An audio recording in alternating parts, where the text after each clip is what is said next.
right, good afternoon. Hope everyone is doing well on this lovely Monday afternoon. It is Monday, November 28th at 3:03 p.m. We're here for our last Student Achievement Committee of this the calendar year. So today on our agenda, we do have a curriculum implementation study. We'll be hearing from Dr. McMillan. He's going to stay on for the second half of the presentation, which is the curriculum implementation framework. And both of those go hand in hand, so we'll have good folks here to answer any questions. I did want to acknowledge that here today we have Ms. Carter, Ms. Cash, Lindsay Mahaffey, Ms. Kushner, and myself here in person. We do have Board Attorney Blumberg online, and Chris Haggerty is also here with us today in the boardroom.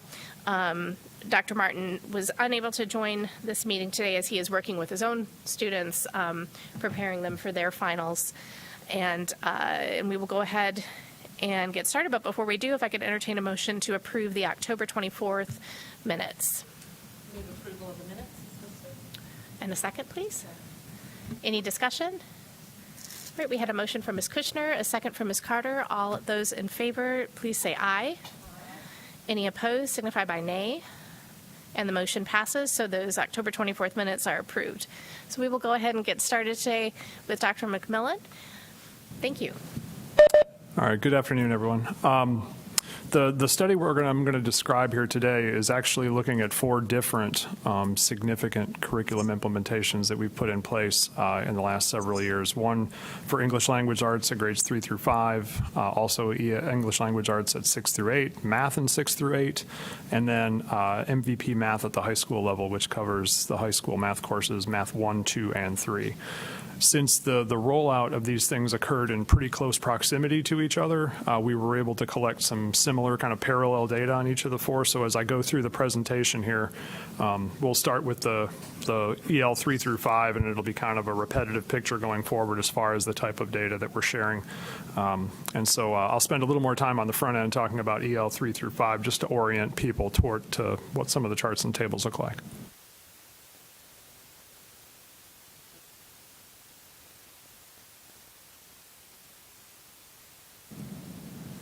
All right, so do you want me to keep going then, Edward, or do you want me to wait, see if it comes up? Okay. All right, so, okay. Oh, there we go, perfect. Next slide, Trina. So to give a little bit of background on what was happening when this was all taking place, about 10 years ago, you all may recall that there was a significant shift in state standards that took root kind of all along the country. Common Core was the term that it applied to. Not long after that, the state of North Carolina decided to spin off from that and adopt their own North Carolina state standards, which were slightly different. And then because that was such a significant shakeup in terms of a change from the standards we had to the ones we had to move to, it became pretty apparent to everybody that a lot of the textbooks, a lot of the resources and materials that were available at the time were not aligned to these new standards. Publishers couldn't pivot quickly enough, and so a lot of districts had to kind of figure out how to navigate those waters.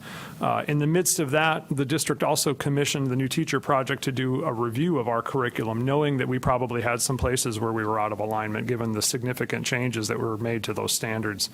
And the result of that was basically that we discovered that students were not necessarily consistently being engaged with the standards in the way that they were written, with the level of rigor that they expect, and also the kinds of instructional shifts that those standards come along with in terms of things like 4C skills and calling on kids to collaborate and problem solve together. And so the district decided that something needed to be done to get those resources better into alignment with the state standards and what was being expected of kids. Next slide. So after an internal review process that involved many departments, ESL, AIG, academics, teachers, principals, and others, as well as feedback from stakeholders through regional meetings where people were able to come and give feedback, the district selected vendors to procure new curriculum in these areas, and they chose EL Education for grades 3 through 8 for English Language Arts, Open Up Resources, which is a math curriculum for grades 6 through 8, and the Mathematics Vision Project for Math 1, 2, and 3 at the high school level. The EL and OU and MVP adoptions kicked off in 17-18, whereas OUR was delayed by about a year. That was 18-19. So they didn't all come online at the same time, but they were very close to each other. And so in this review, we've tried to kind of package them all together and look at them sort of simultaneously. Next slide. So the purpose of this study, what I'll share with you here today, is to describe the implementation experience that the district had with these resources. The other purpose of the study was to inform program staff and district leadership along the way of how things were going. We fed a lot of data back to district leadership in terms of how teachers were feeling about the professional development they were engaged in, all those other kinds of things, so that we could have kind of a continuous feedback loop. And also describe the progress made so far with these curricula, and also share a bunch of teacher survey data and data we've collected from other focus groups and interviews with people who were instrumental in these rollouts to help understand what went well and what we can learn from. Now, with any kind of study like this, obviously the idea of having high-quality aligned curriculum is to improve student achievement, but due to the impact of the pandemic and the loss of data and all of the things that happened in our world, we sort of lost the ability to be able to track student achievement longitudinally throughout this space, because as these adoptions were gearing up, that was right in the years before the pandemic hit. So really the focus of this study had to shift mostly to implementation of what went well, what did we learn going forward. So to kind of preview the major findings, that's the next slide here. Overall, teachers for all 4 of these resources consistently agreed that these new curriculum resources gave all students ample opportunity to practice and develop 4C skills pretty much across the board. Most teachers also believed they were able to implement their new curriculum with fidelity. However, elementary and middle school teachers especially did express concerns about not having adequate time to differentiate instruction, and we'll see some numbers behind that here in a few minutes. That was a big issue that we uncovered. Teachers became increasingly comfortable in their ability to do that over time. It got a little bit better. Perceptions of how much training was needed went down over time. Teachers felt more and more comfortable and felt less and less the need for additional training as the years went by. However, there were concerns initially and are still concerns in some areas about the kinds of supports in these curriculum materials for certain subgroups of students, specifically AIG students, English learners, and students that we define as, quote, struggling students, or students who maybe weren't on grade level. And teachers still have questions about how well these resources can be adapted to support those students. Most teachers also agreed that the resources that the district provided to help kind of round out the default package that we were getting from these curriculum vendors were very valuable in supporting student learning, particularly in the pandemic, when things had to be done a little bit differently because we couldn't rely on students and teachers being face-to-face all of the time. And when asked a fairly general question about the impact that they felt like these curriculum resources had on student achievement, most teachers agreed that the curriculum resources have had a neutral to positive effect on student outcomes, and that picture has turned more positive over time as well as the years have gone by. So based on those findings, the report that you're going to have probably on Wednesday of this week, a lot of that detail is in here, but the report is much larger and has a lot more specificity, is going to include a few recommendations based on these findings. Number one, allowing more time for planning and preparation as a minimal timeline for any kind of future curriculum rollout. I think if there's one sort of catchphrase that we got from this in doing this study for the last 3 or 4 years is it was a lot to do in a short period of time, and it was probably too much in too short of a period of time, particularly all 4 of these.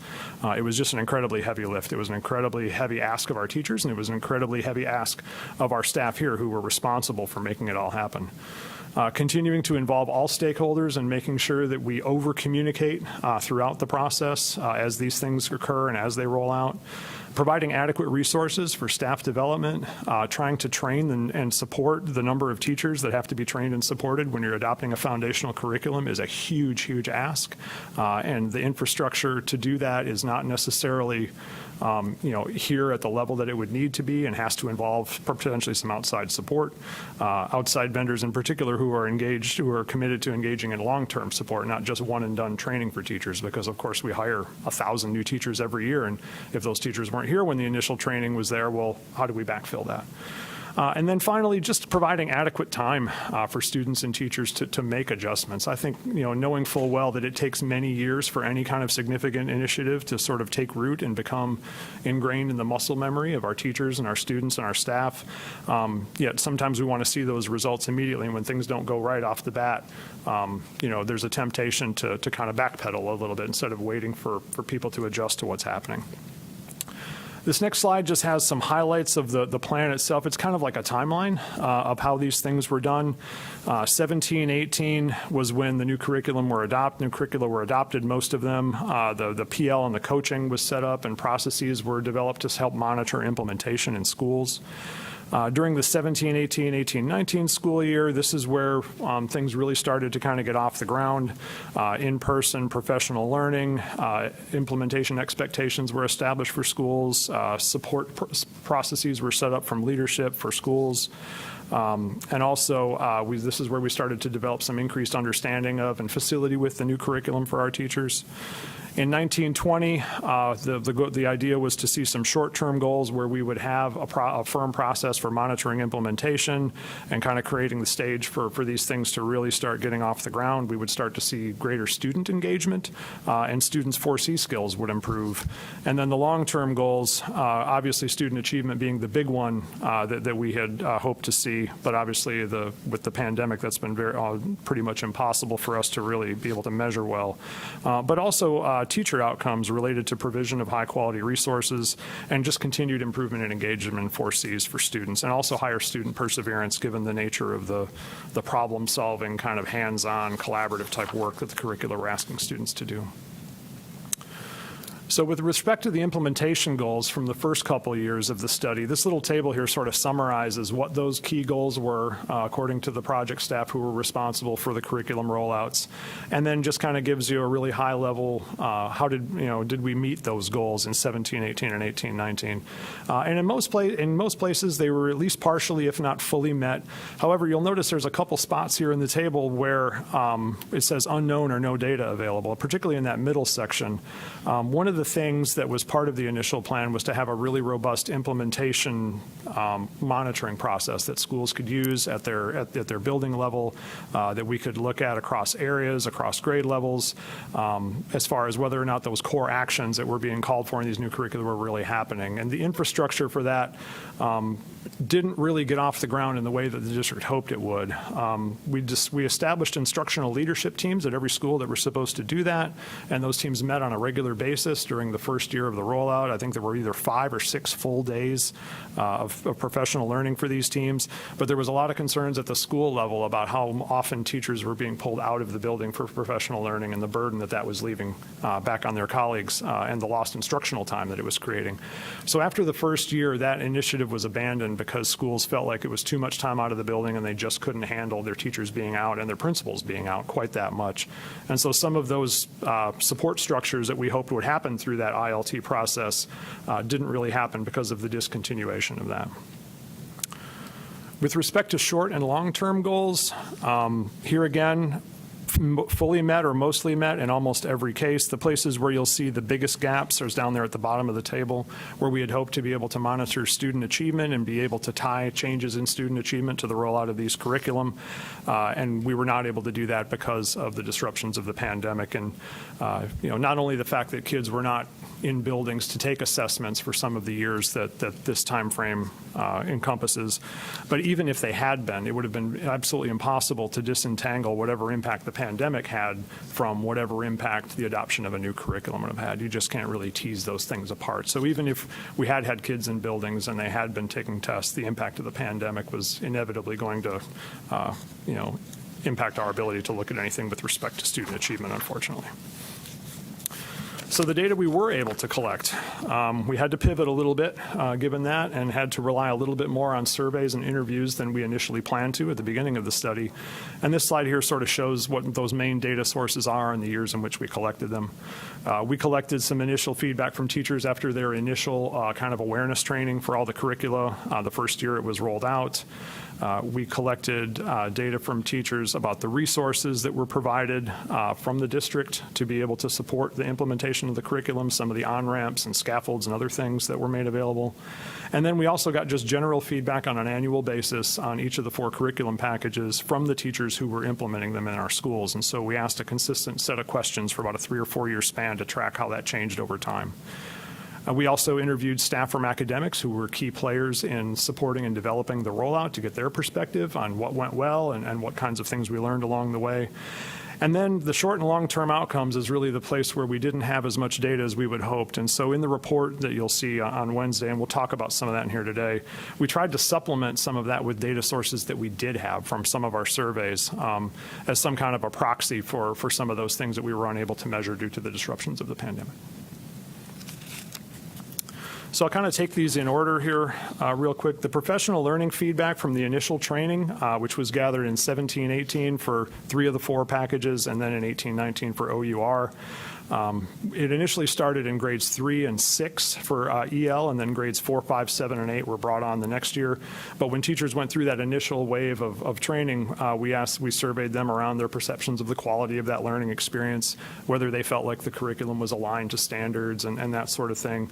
And generally, the quality was perceived to be pretty good by the middle and high school folks. The one sort of rough spot we had was with our grade 3 teachers in that first year, where only about half of teachers really felt like the professional learning that was delivered by the vendor was really of high quality. Teachers generally said that after the training, they understood well how the new curriculum aligned to the shifts that their teachers are being asked to make under those new standards. Generally 70 to 80% of teachers, although again slightly lower at 3rd grade, where we only had about 59% of teachers who felt like they understood the alignment between the new curriculum and the shifts. So one of the things you'll notice as we go through some of these things is there are differences in some of these measures by grade span and by subject area. It's not necessarily, so I'll point out kind of the consistencies where kind of all teachers in all 4 curriculum areas said the same things, but there are going to be some notable differences. With respect to resources feedback, the resources that the district provided to help deliver the curriculum in schools, pretty high satisfaction ratings among teachers on these, anywhere from 66 to 85% of teachers reporting that these were valuable resources that help them get the curriculum up and running in their classrooms. Again, there are some differences by curriculum and grade level. The EL curriculum, particularly at the elementary school, was very high, up in the low to mid 80s, whereas if you go up to middle school and then to high school, there's a slight decline. The MVP teachers, basically about 70-ish% of them felt like it was somewhat quite or extremely valuable compared to 80% for our EL folks in grades 3 through 5. So there were a little bit of differences there. Now, with respect to the curricular implementation feedback, we're going to start with EL 3 through 5. And EL, as you know, is an open source resource, open education resource curriculum, which means that those materials are either in the public domain or have been released under a license that allows people to kind of share and use them freely. And the big advantage of that is that it's much more adaptable, of course. If there's an error in a textbook or something changes, you have to reprint the whole textbook, ship new textbooks.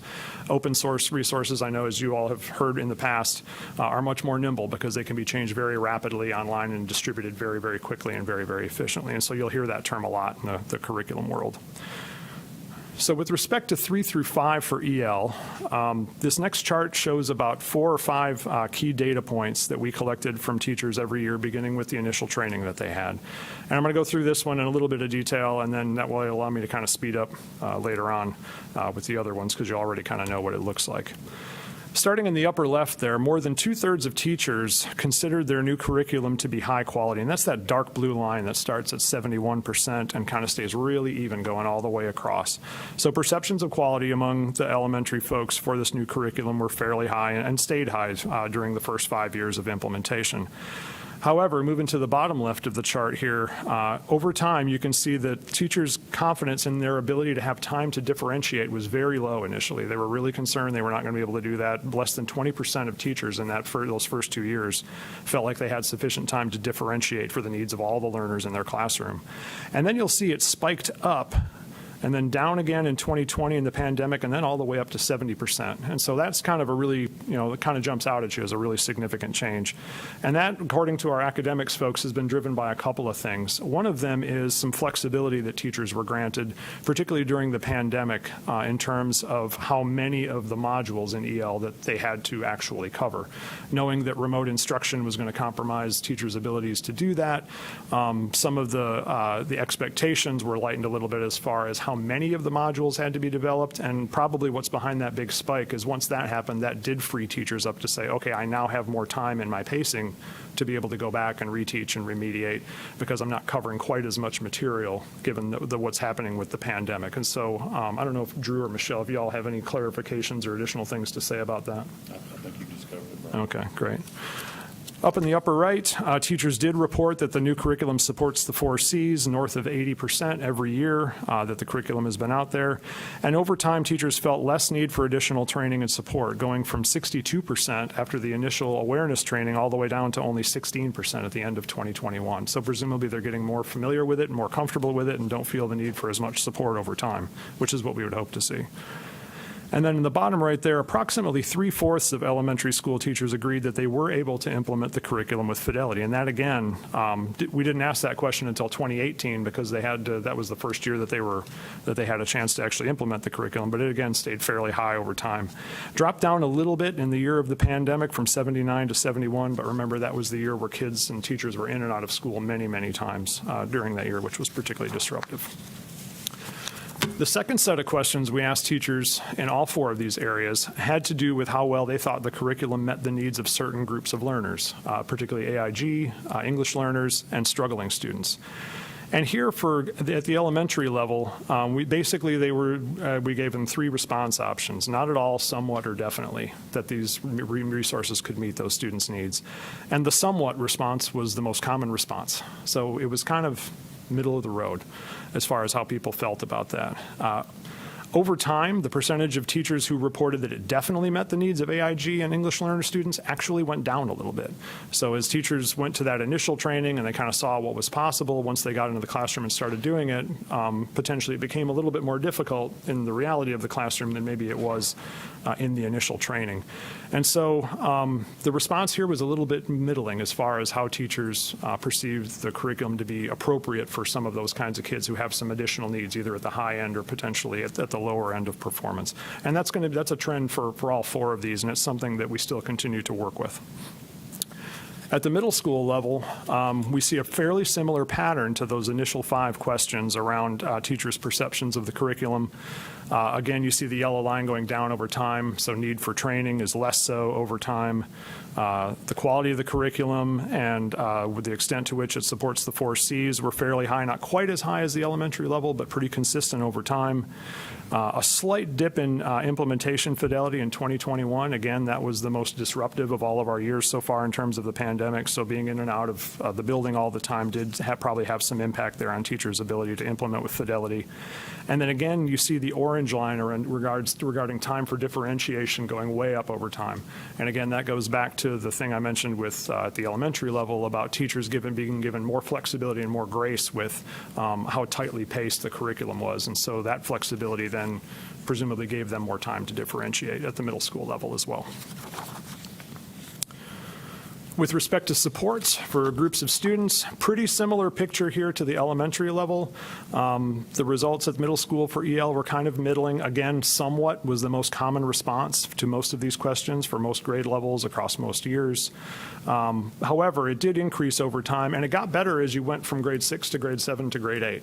8th grade teachers were the most positive as far as the extent to which they thought EL could support the needs of these groups of learners. So it was a little bit of a grade level trend in there as well. And all the details on this are going to be in the report that we'll be sending you in a couple of days, and it'll have all the numbers for every grade level for every level. We tried not to replicate 65 pages worth of stuff here because we knew we were a little pressed for time. With respect to OUR, OUR, again, is an open education resource, and you can see here kind of the core essentials for that. I won't spend too much time on those because I know the board has already spent a lot of time discussing those. When we looked at how teachers felt, again, to those 5 key questions here, again, fairly similar pattern. Most thought it was high quality. Sorry, Trina, next slide. Oh, it's just going a little slow, sorry. Most thought it was high quality. Most thought it supported the 4 Cs well. Need for training went down over time, not quite as dramatically as was true for the EL curriculum at elementary and middle. And again, you see that big jump in time to differentiate in 2021, again, related to the flexibility that was extended to teachers during that time. So these patterns are pretty similar so far across these 3 resources. You'll also see the fidelity dip there in the light blue line from 2020 to 2021 during the year of the pandemic as well. With respect to support for certain types of students, here we've got, it was very high for AIG.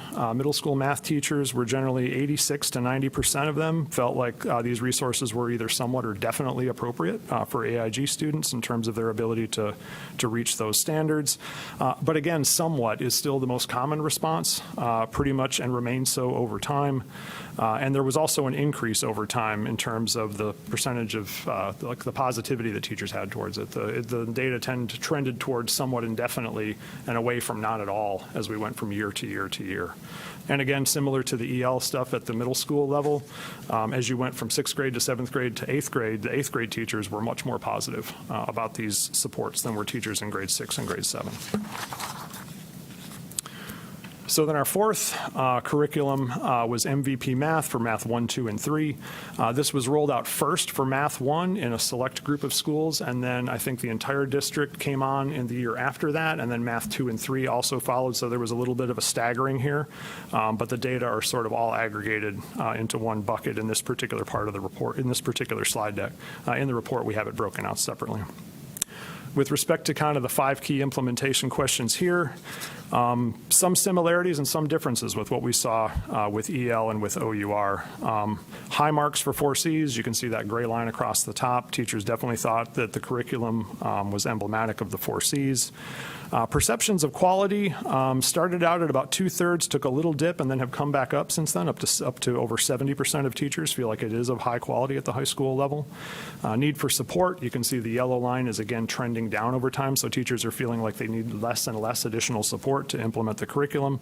And then again, we see that same jump in the orange line as far as time for differentiation in the past in 2021, coincident with the sort of the additional kind of loosening of those restrictions in terms of how much teachers had to cover and how they had to go about that. So a lot of similarities across the 4. With respect to the curriculum's ability to reach certain groups of students, most teachers at the high school level either somewhat or definitely agreed that the curriculum meets the needs of AIG English learners and also struggling students.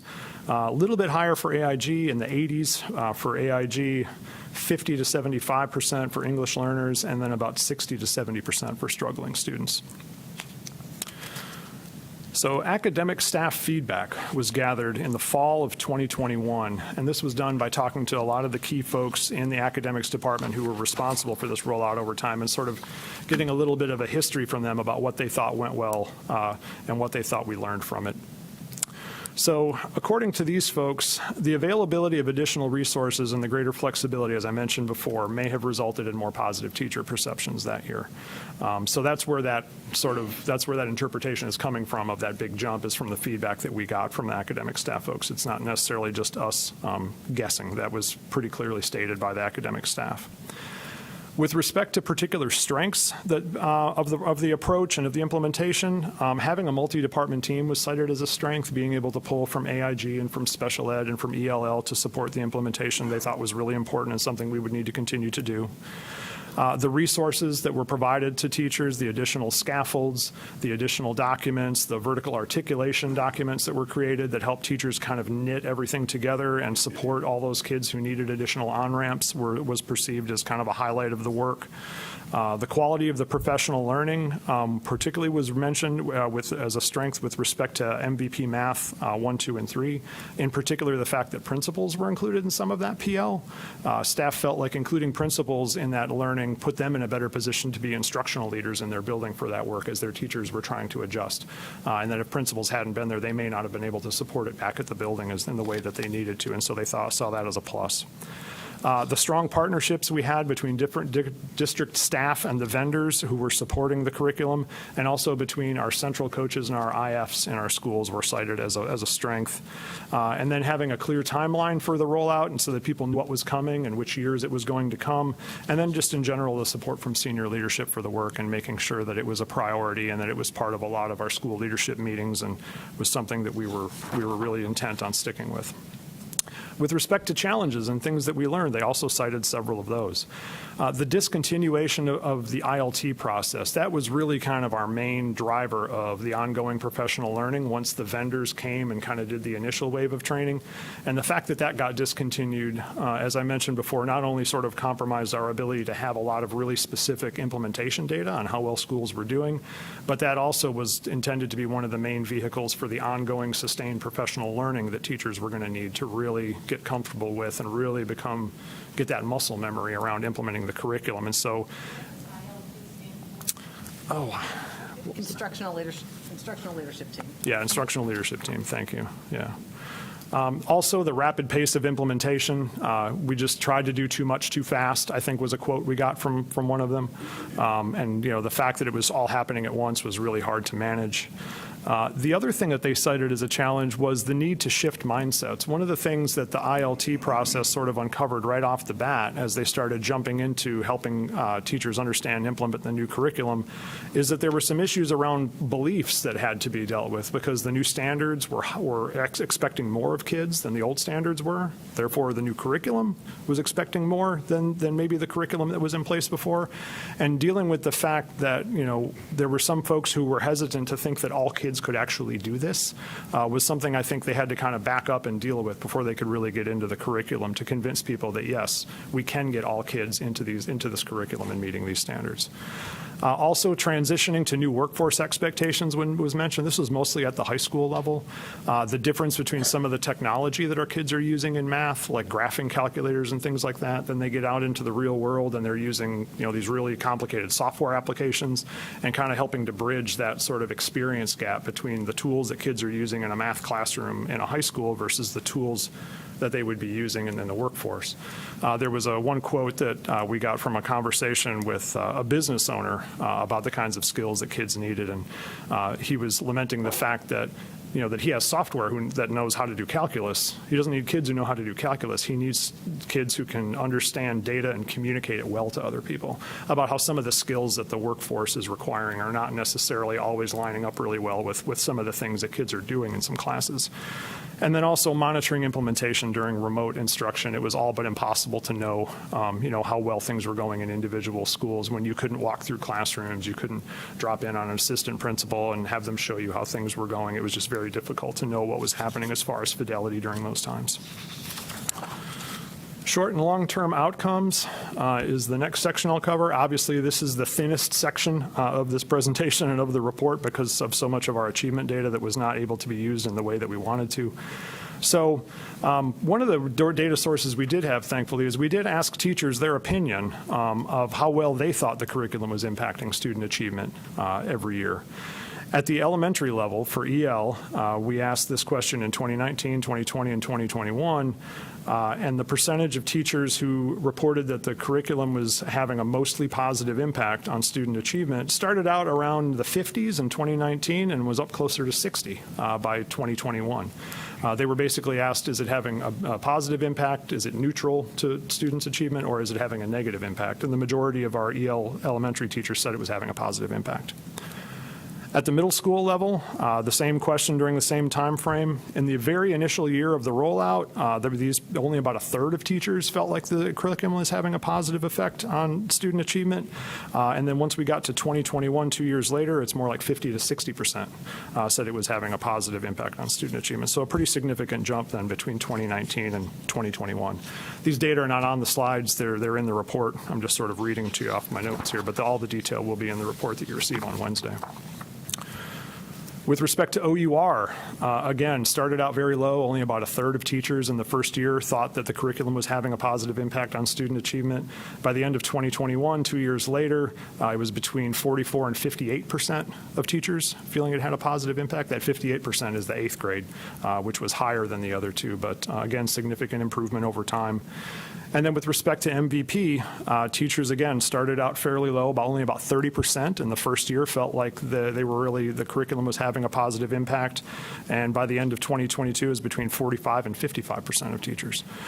So at least moving in the right direction over time, as we would hope it would, particularly with teachers becoming more comfortable with it.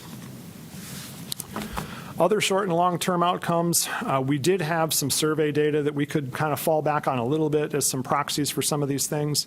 As part of the theory of action of the curriculum rollout, staff did feel like the school climate overall would improve if we were able to give teachers better tools that were better aligned to the curriculum, that it would help them in their work environment, help them feel more positive about the work they're doing.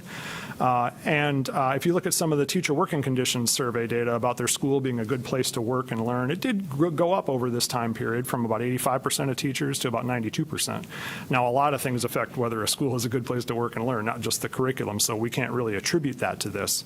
But it is a data point as a proxy that we had. We also surveyed teachers in 2019 and 2020, asking them about two things specifically about their students, about whether they were able to collaborate well with others and whether they were able to communicate with each other well in a respectful manner. And we used those metrics as part of our previous Vision 2020 strategic plan to monitor some of that data. And those figures also went up between 2019 and 2020 by about 6 to 7% district-wide. And then the last chart that we have for you here today with regard to outcomes is there are some additional survey items that come from our student survey that have to do with student engagement and perseverance. You may recall that was part of the theory of action that I mentioned at the beginning of the presentation. And here you can see that particularly with respect to perseverance, between 2018-19 and 2020-21, the percentage of students who said that setbacks or delays or obstacles don't discourage me increased pretty dramatically from about 11% up to about 43%. Now, again, we can't say that the adoption of new curriculum has caused kids to internalize more perseverance, even though it was asking more of them. It kind of makes sense that that might happen, but a lot of other things happen in school that impact that too, not to mention the pandemic that kids were living through at this time. I think all of us have learned an incredible amount of perseverance over the last year and a half. So again, we're not causally attributing that to the adoption of curriculum. We're just sharing the data because we didn't have a lot of other student outcome data to fall back on, and because student perseverance was what part of the theory of action that our staff had for how the program would work. So just to sum up again, this is just a repeat of the major findings I shared at the very beginning. Teachers consistently agreed that the 4 C's are absolutely embedded in the curriculum, and teachers were able to implement pretty well with fidelity. But elementary and middle school teachers expressed concerns about not having adequate time to differentiate.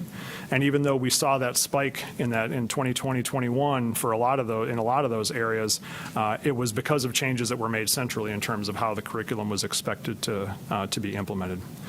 And teachers did, although they felt more comfortable over time in terms of being able to do that, and they felt less need for support, there are continuing concerns about this extent to which AIG students, EL students, and struggling students are able to really benefit from this curriculum. And those are something that is, I think, a big takeaway from this as far as work that's yet to be done. And the resources the district provided, teachers generally rated as very valuable, particularly during the pandemic when a lot of creativity had to go on with how those things could get out to teachers and what they would need to be able to implement in a remote environment. And with respect to teacher report on student achievement, neutral to positive across the board for all 4 of these curricula so far. Didn't start out that way, but as teachers got familiar with it and the rollout proceeded in subsequent years, it got better and better.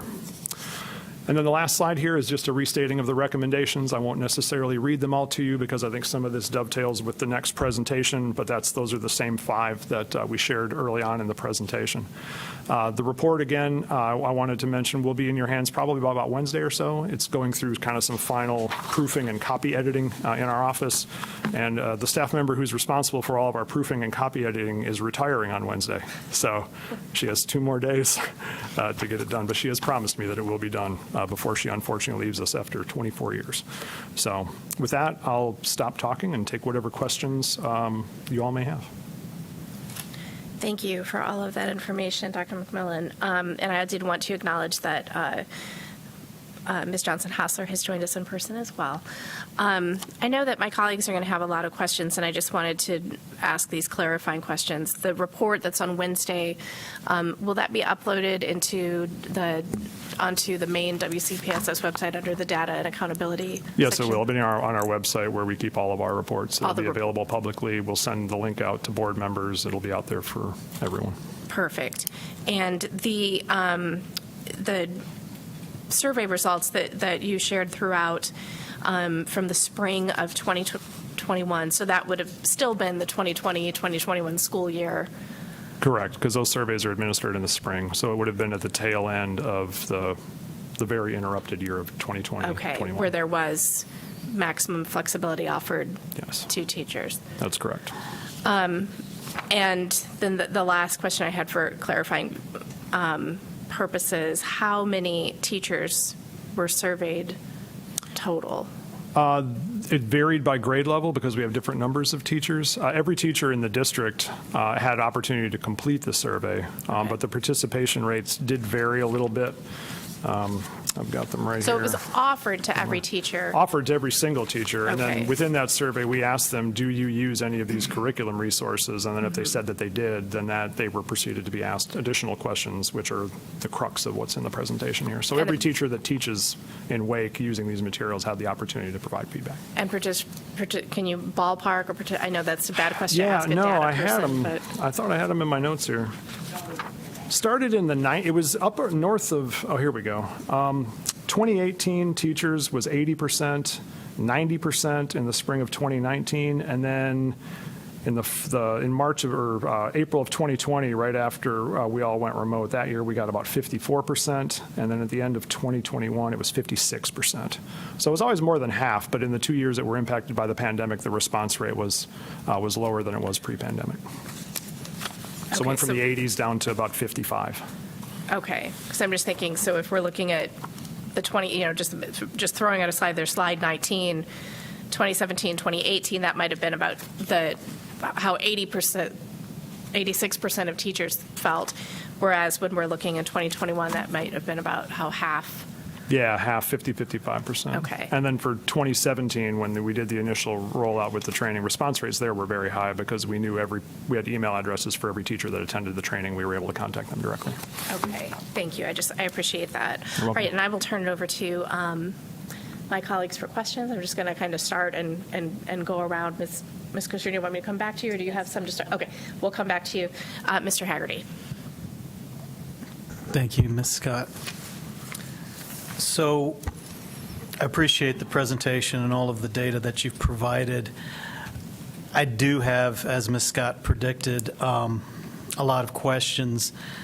I do want to start with positives. It does look great that it looks like we've had great improvement in terms of a lot of the factors that were identified, staff increasingly feeling less reliant on professional development, improved perceptions about being able to teach with fidelity, improved perceptions about the quality of the materials. So that is very good. Some specific questions I had about the presentation. On page 6, I'll skip ahead. On page 14, when we start talking about resources feedback, and we talk about the scale, across the curriculum, at least 71% of teachers rated the provided resources as somewhat, quite, or extremely valuable. What was the scale for the responses? Yeah, there were two other responses below that. One was not at all. That was the lowest end, and then and I think the next one up, I'm probably going to get this wrong, but it was something along the lines of a little. So this is essentially the top 3 of the 5 categories that people had to choose from. In the report, we actually break them out individually, so you can see how it's distributed across all 5 response categories. Okay, so with 5 responses, this was like the 3rd, 4th, or 5th best? Yeah, Okay, basically. that helps. Thank you. I'm curious, on page 18, approximately 20% of teachers reported that the curriculum was not at all appropriate for all students. When you get a response like that, do you collect feedback? I know a lot of times these are very standard questions, they're not open-ended, but Was it because of pacing? Was it because of content? Do we know why that was determined? Yeah, I can where those put responses a came finer from? point on this, and then I'll probably ask Michelle or Drew maybe to chime in. The 20% reporting that it was not at all appropriate, that refers to those three specific subgroups, AIG, English learners, and struggling students specifically. It was not, the way it's worded almost makes it sound like it was not appropriate for anybody, but what it is around these three specific groups where we knew that the kinds of on-ramps and scaffolds that teachers needed did not come along with the curriculum sort of out of the box when we first got it. So that's who that applies to. As far as what the reasoning is behind that, I would probably defer to any kind of anecdotes that Michelle or Drew may have collected along the way around putting a face on that, so to speak. Yeah, and I think to your question, Mr. Haverty, part of the challenge obviously is causation, correlation, other factors. But I think first of all, you know, while this is the first time, just to make clear, the first time I think the board has seen this formal report. Some of this data, you know, we've even shared in various instances going back to 2019 with some of the feedback and input. And so, you know, one of the things I can recall early on in 2018-19 was some of the feedback that we were hearing from AIG and EL teachers. And so I think that then required us to devote some additional attention and follow-up to ask questions of department chairs and PLT leaders. What exactly led you to this conclusion? What are the things that you need that you don't currently have? Is there additional professional learning that can be provided? Are there additional supplemental resources and materials that can help address the concerns that you've expressed? So those are some examples.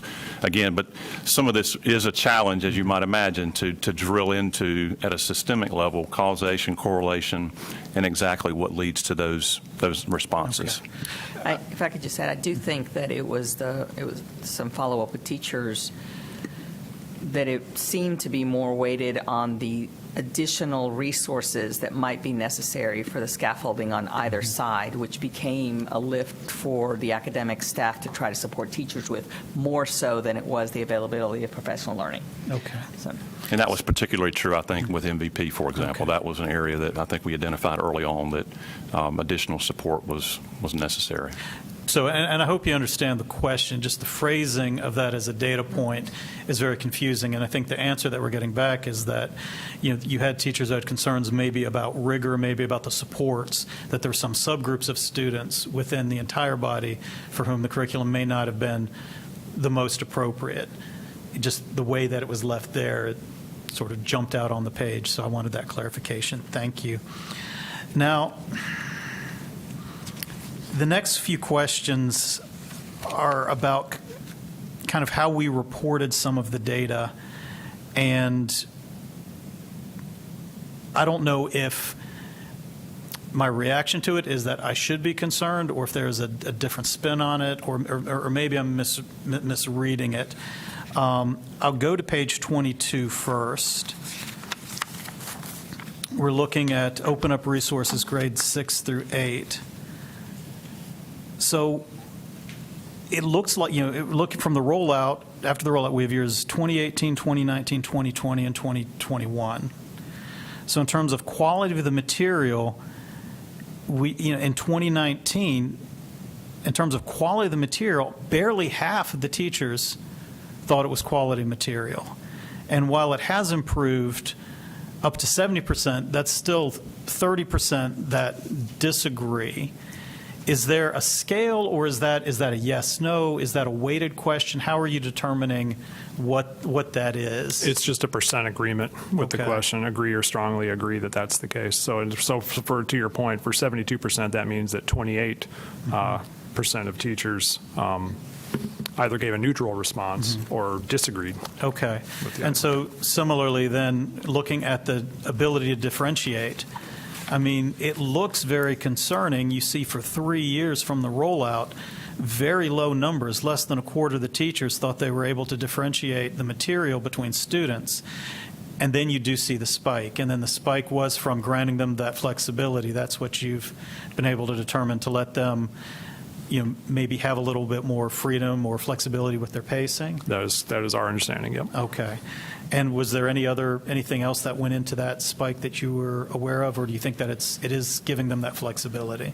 Well, it potentially could have also been an accumulation of the additional resources. You know, staff knowing that there were gaps in some of these on-ramps and scaffolding items early on have been like adding to the library over time. And it could be that the accumulation of that is also pushing that number up a little bit, but I think the sheer size of the jump led us to believe that it also had to be driven pretty heavily by the flexibility, but it could conceivably be both.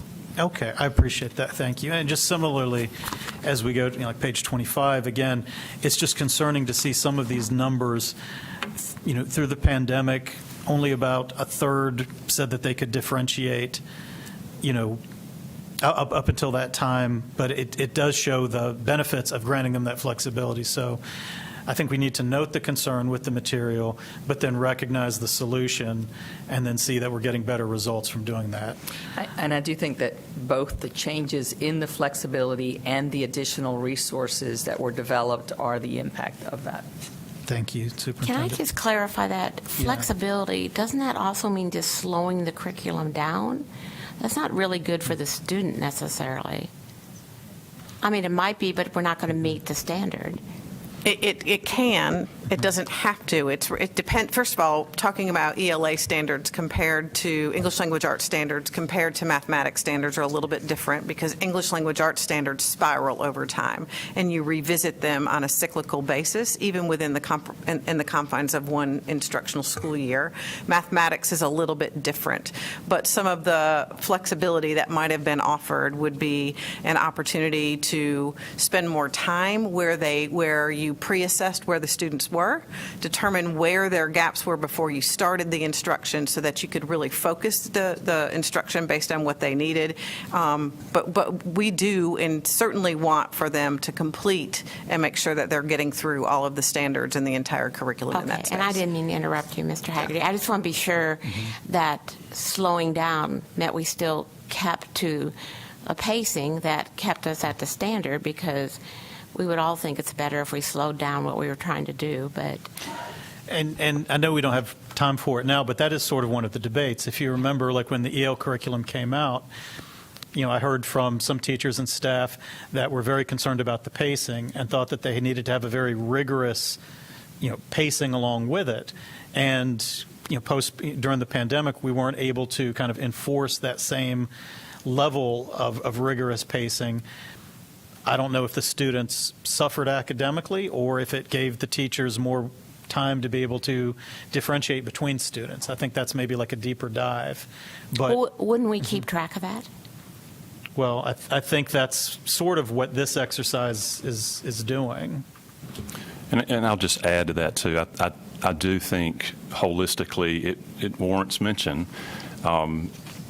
Prior to whether we're talking about EL or MVP or Open Up, there was essentially complete 100% flexibility, Yeah. right? And so part of the findings of the TNTP report was that flexibility was out of balance with meeting the rigors demanded by the standards. And so it potentially could be argued that perhaps there was a pendulum swing back in the other direction that we all considered at that time to be an emergency. We need systemic consistency with curriculum implementation. It was an equity issue to better meet the needs of all students. And so I think part of what comes to mind with this discussion is the need moving forward, and we'll talk more about this in a few minutes, to ensure that we've got the better balance between the benefits of consistency of experience, regardless of what school or classroom you happen to be assigned to in a given course, balanced with the teacher's need to have the autonomy with their curriculum, with supplemental resources that the district or they may develop to make sure they're meeting the needs of their students. And so I would just throw out that dynamic is probably one of the overarching themes that we'll see with this data. And I think that's really where all these questions are coming from, right? I mean, everybody up here, we have different levels of educational background. Some of you are professional educators. Some of us are just parents. But we all want to know that the curriculum is working, that the staff is satisfied with the curriculum, they're seeing good results of it. And so it's sifting through this data and then trying to add in all of these different factors and variables, the pandemic, the pacing, the actual curriculum vendor, and all of those things. So I'll sum it up with this last question. I'll put them all together. The last slide's on outcomes. EL 6.8, Open Up 6.8, MVP 1 to 3. in each of them, well, at least in the first two, we talk about teachers were split regarding the curriculum's impact on student achievement. And then we note the percentage of positive agreement increased in 2021. These results were more positive in 2021. But can you give us a little more? I mean, did that mean it went from 50% to 52%? Or did it go from 50% to 80%? When you say it was more positive, kind of what degree of improvement are we talking about? Yeah, I can give you that. All the details on that will be in the report, but at the elementary level with EL, we basically went from about 50 to about 60. Okay. For middle school EL, we went from about a third to, it was actually pretty variable by grade level. It was between 44 and 63 between grades 6, 7, and 8. So a pretty big jump for EL at the middle school level. OUR went from a third, low 30s, to between 44 and 58, depending on the grade level. The peak, again, was grade 8 there with 58%. And then for MVP math, it started out in the low 30s. Actually, MVP 1 and 2 were actually 29 and 28% respectively. And then 2 years later, 53, 54, and 45. Okay, thank you. And all of that will be laid out pretty clearly in the report as well. Okay. I appreciate it. Thank you. Chair Scott, that's all my questions. Thank you for those questions, Mr. Haggerty. And I'm going to try not to pop in really quick, but I had a question from this. Mr. Haggerty mentioned it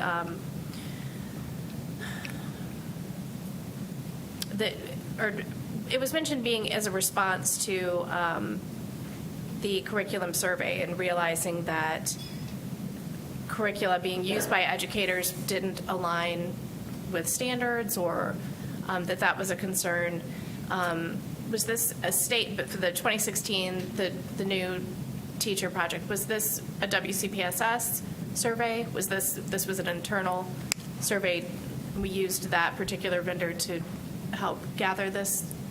Yes, that was a district-initiated effort, internal, and I think just to be clear, right? This was and is a systemic issue, right? Much more so than a classroom issue. I think without revisiting all the context of multiple years without textbook funding, right, which then put districts across the state in a similar position, right? So I don't want to, other districts conducted similar efforts, right? But this was an effort that we conducted in Wake in 16-17, and I think it was clear from that teachers were doing and schools were doing everything they could to provide the resources that students needed to ensure that the standards were being taught. What was lacking was consistency, in some cases, not just from school to school, but in some instances, even within a school, in terms of the resources and the materials that were being utilized for students.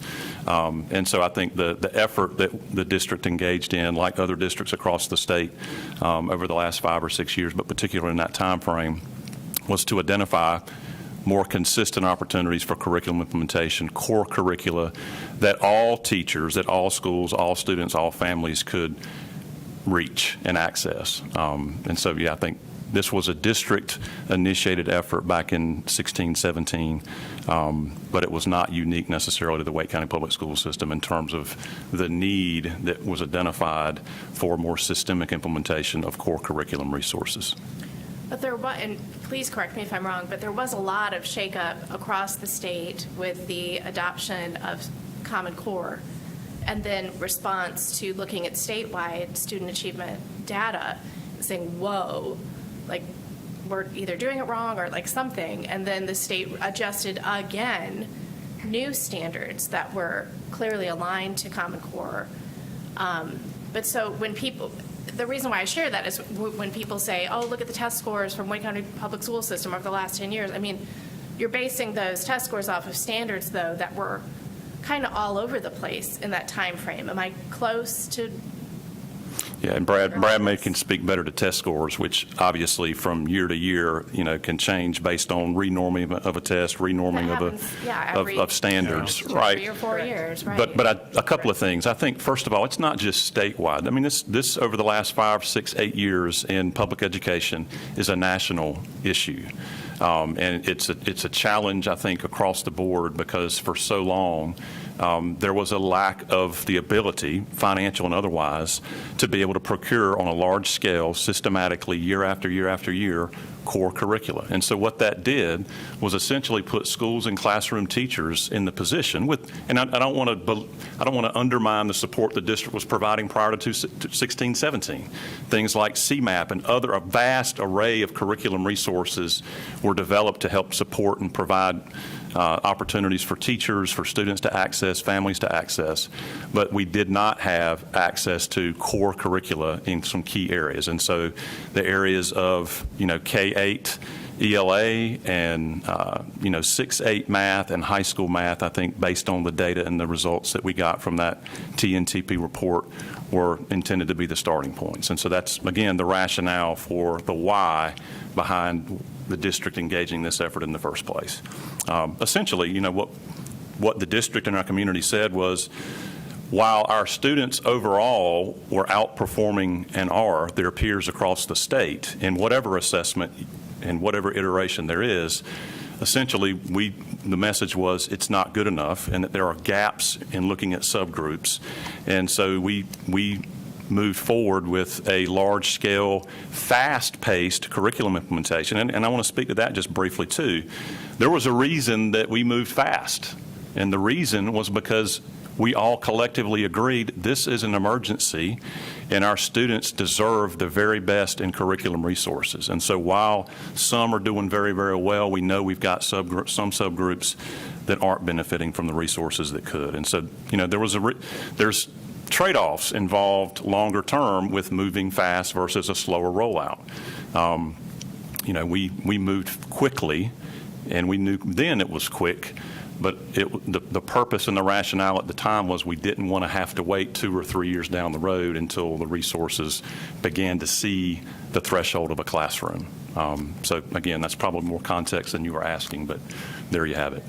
Well, Yeah, and with respect to the test score piece, the other thing, if you look back in the Common Core in about the 10 years or so after that, every time standards changed, they got more rigorous, and then the state had to change the test to measure the new standards, which means the new test was harder than the old test. So you kind of see this little stair step of scores like dropping every 3 or 4 years when you look at it statewide. So, if you don't have the context for saying they were upping the bar every time that happened, then it might just look like this slow downward spiral. But every time the standards have changed, they become more rigorous and they become more difficult for kids to meet. And those are the types of things I hope our friends at the state, going through this pathway to excellence, or whatever it's called, keep in mind as we're trying to recruit teachers, which people warned us 10 years ago, when you take away retirement benefits and longevity pay and due process rights, et cetera, and we have seen the number of teachers. We've seen the number of teachers decline. We've seen the number of people going into teacher education programs decline. And these are people who want to be teachers, who want to be good at their job. And now, okay, well, maybe we have curriculum that we can, I'm sorry, just give me one little moment, one curriculum that we can pull out of a box that it'll be great for anyone, because any level of teacher can teach it. And I know that's not what you're saying here, but sometimes it comes across that way to people. And it being an answer to, well, we don't have enough highly qualified educators. And, oh, guess what? Your pay is going to be based on how well your students perform on these standardized tests, which, as we're hearing, it's going to go up and down and up and down. I can't make financial planning for myself as an educator, knowing that my income could possibly go up or down. And it's so frustrating, and I just had to get that out. I'm sorry. Thank you to my colleagues for your patience with that, and we'll keep going down the line. Ms. Mahaffey? So I have one question, but before that, I appreciate the fact that we're getting this before the full report so we can have it in context, but also not having the full report, it's hard to ask questions, and I appreciate Mr. Haggerty with his clarifying questions. I would love to see, and I want to see at a future student achievement meeting, a follow-up on our students that are in those subgroups, specifically the struggling students, the ELL students, and the AIG students. What have we done since that initial implementation in order to help with the differentiation, and what have we seen specifically to those students, and what are we planning to do to further support them in all of these different curricular areas? Because those are the kids that we, there are kids who we can throw any curriculum at them and they will be fine. But we know that these are the groups of kids that we need to focus on, because if we can take care of these kids, then the other kids will benefit from that as well. And so I want to see that in a future student achievement meeting, because I think that that's really our biggest focus and concern here. I would like, the questions I have, Dr. McMillan, are further clarifying questions. When we talk about open up resources, are we talking about Math 6 and Math 7, or is it Math 6 plus and 7 plus as well? Because those are kind of different, the way that their pacing is in the two I want to say it's pieces. inclusive, but I'm going to check with Michelle or maybe Christina or somebody. Christina, are they inclusive? So 6 plus is the 6th grade and part of 7th grade. No, I know what they are. I'm saying in this. Is OUR the base curriculum for all of those They are, tracks and yeah. classes? That's, Yes. sorry, that's not my question. As we're as we're assessing this, are we differentiating how Which courses? students in 6 are responding to OUR versus kids in 6 plus, or kids in 7 versus kids in 7 plus? So the answer is yes, and I think what you just described was another layer of the subgroup work that I think Right. we've got to do, right? And all those factors, Mr. Haggerty even mentioned response rates on surveys, all of those things we have to take into consideration. So I think the next layer for us is to dig deeper into survey data, yes, but also student performance data. Dr. McMillan just shared in our last meeting what we consider to be a new baseline in 2022, and I think that can serve as a starting point to get at some of the data points that you're describing, and even do a retrospective going back to 16, 17 and see what kind of trends we saw, at least to the degree we can, with the kind of dirty data, for lack of a better description, with the pandemic for 2 years. But I think that's part of our work moving forward, whether we're talking about, an honors level class or a plus class in middle school, subgroup performances, and taking a deeper look to see, are we seeing evidence, at least on the beginning side, of some progress with some of that subgroup performance that we referenced back in 16, 17 that precipitated some of this work in the first place. Right, and I'd love to see that breakdown with MVP as well, academic versus honors. I'm interested in knowing, how do our kids who took Math 1 in middle school and then go into Math 2 honors, what does that look like? Because they're freshmen, which is a huge transition, and then they're put into an honors class with, potentially with upperclassmen, right? So I'm looking at, I'm curious, what is it, MVP, academic versus honors, Math 1 or Math 2 when it's taken in middle school versus high school, and those transition pieces, and how we can further look and see if there are any potential, shoring up of differentiation that we can do, or what is the performance level in those pieces. So going forward, that's what I'm interested in. If it's not in this report, if it can be in a future report. Thank you. Ms. Johnson-Hassler. Thank you. I will start where Ms. Mahaffey picked up, because that's certainly a question I think you all keep using, requires like a little deeper dive or finer point on. So I echo those questions. And I guess the thing that it also makes me think about, and I'll say them all and then you can respond, because they're not completely questions I expect for you to have the answer to today. So when we use these open up resources, my guess is anything that's created is always created to the middle. So of course the subgroups that, whether they're AIG, English language learners, or struggling students, most curriculums are not developed to think about those things, because we do everything in this world to what we consider the normalized group. So that's my baseline understanding, not anything so you can correct me. But I ask that question because if that's the case, then how do we ensure our educators across the board know how to not have a pendulum swing, but know how to balance the required, and this is for ELL or math, how they balance the standards that we're all required to meet by the state, given how much they may fluctuate, it's still required, along with fidelity, right? Because I agree with Ms. Cash, we'd all like to slow down on everything. in some cases, people need to speed up. But the truth is, we're talking about professional educators who understand how to educate our students, but they're given resources that are literally designed for what we would consider more the normalized group of students. And so how do you have that discussion? How do you ensure that teachers have autonomy while balancing the standards and some level of flexibility in the classroom? So I think this is a long response. I'm It going to is. try really hard to give a succinct Or you response can say, I'll to get this. back to you. Absolutely. I understand. All of these are really big picture questions because for me, the deeper dive is, I don't want to do a deeper dive until I have an understanding of these big picture elements that are really the guiding principles for how our educators implement in the classroom. Correct. So I will say that each one of those curricula, they do have elements embedded in their curriculum that say, for an English language learner, you might support by providing a sentence stem, for example, or you might provide, so they do have those scaffolds built into their teacher edition.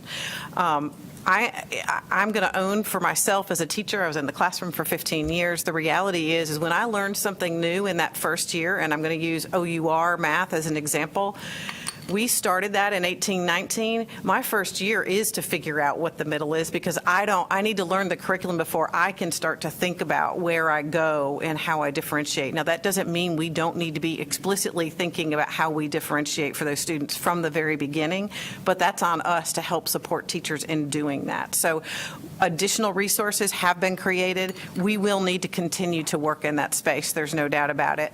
There are some resources embedded in the curricula already, but we have work to do to make sure that we're supporting those teachers and their supplemental teachers. So that goes to their special education teachers, their English language teachers, all of those additional teachers as well, so that they can see alignment, and that's work that we have to do as we move forward, and we'll continue to do that work with whatever work we're implementing. You did a great job answering it. I mean, no doubt about it. That's who we are as humans, right? We want to have a grasp on what we're doing, most of us, before we start educating or sharing whatever it is to If I other could add people. one more piece to that, I think. Sure. I think we have to be a little more thoughtful about the launch and the runway that's built, and how That's many my great follow-up. and how many folks are a Yes. part of that launch and that runway.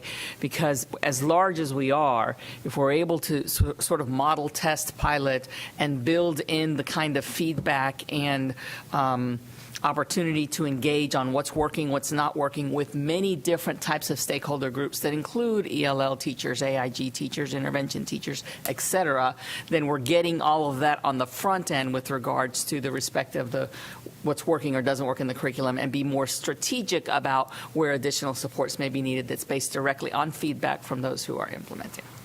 That's helpful. That was certainly my follow-up is, so the lesson we learned here is we should have a runway. But you answered it, I think, probably more honest than I had expected. And I actually think that level of transparency is going to have to be how we have this conversation moving forward.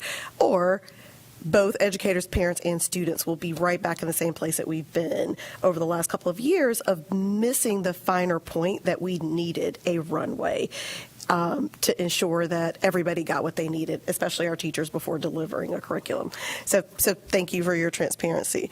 The second overarching question, and then I'll let them move on because they're all big questions. But as we move forward thinking about equity, well, certainly part of this, there was no way that we were even remotely thinking about equity for anyone, because I think most educators would say that without a runway, that's what happened. So I guess the other question I would have is when we think about anything that's developed, we know this from standardized testing, this is my question. I'm assuming that curriculum development isn't any different. So when people create curriculums, they are creating it, testing it on an audience that looks like, lives, X, Y, whatever, right? May or may not have ever been tested by subgroups, and I think we know the data supports our math curriculum was not really adequately tested on a multitude of subgroups. then how do we give teachers those runways if we're going to be using resources that were not created with equity in mind, that may have been piloted and developed in a homogeneous community like Utah, and then we put it in a place like North Carolina, that we're not just talking about subgroups like AIG, we're talking their basic language pieces, not just English language learners, but students who come from families who don't have the same vocabulary. Like, all of those things still play into ELL and math in the way that it's in the curriculum for our educators, especially when they don't have the space to do the runway. So I guess I'm asking, what are our lessons learned knowing that these open up resources are developed sometimes in homogeneous communities, and we're trying to place them in a community that they really weren't tested on, and we might really be the first pilot of piloting this in a way that really looks at through equity lens of educating our students. So I'm excited about the second part of this meeting today. So hopefully I'll have some framework for you as a beginning place to really start thinking about how we can do this in a more equitable fashion. But my response to that is that we definitely want to dig into the research so we know it going in, right? Where did they test it? How were they determining what those results were? And then the last question around that is if we're going to bring it to our students, then we have to look at that and pilot it. We have to know whether it is going to work in our environment before we move it forward. And we'll talk more about that in just a few moments. Perfect. So I'm going to guess that my last piece will make sense for the second part too, which is, I don't remember, one of our Principal of the Year recipients said in their video, and I've heard it repetitively at this table, but it's not a conversation we've really had, is even if students are excelling in Math 1 in 8th grade, we know that every subgroup is not. And so we're not successful until every subgroup is succeeding, where that's not how we currently judge ourselves in Wake County. We judge ourselves on, here's our number, and we do not dig deep into the subgroups that are failing behind. So I'm guessing you're also going to explore that, or begin to explore that, because that certainly would be the second tier of this equity question for me is, yes, I want the data Ms. Happy's talking about, but I'm also saying we know that when you give me a Math 1 number, it's going to be the big number. It's not going to be diving into subgroups, and I'm asking that if we're going to start talking about excellence and equity go hand in hand, that we also have to be talking about those subgroups. Thanks. Thank you, Ms. Johnson-Hustler. Ms. Cash? I don't know how to frame my questions because I don't know whether I have to convince you of anything or we've already learned of something. So I'm trying to figure out, because, I think that immediate move was not helpful to the majority of our students. And the fact that I think we had the right ideas for equity, but now that we know that EL and struggling students and AIG are struggling the most right now, we obviously didn't help equity by any means. And so I guess we know that. I don't have to say that anymore. Is that true? That this...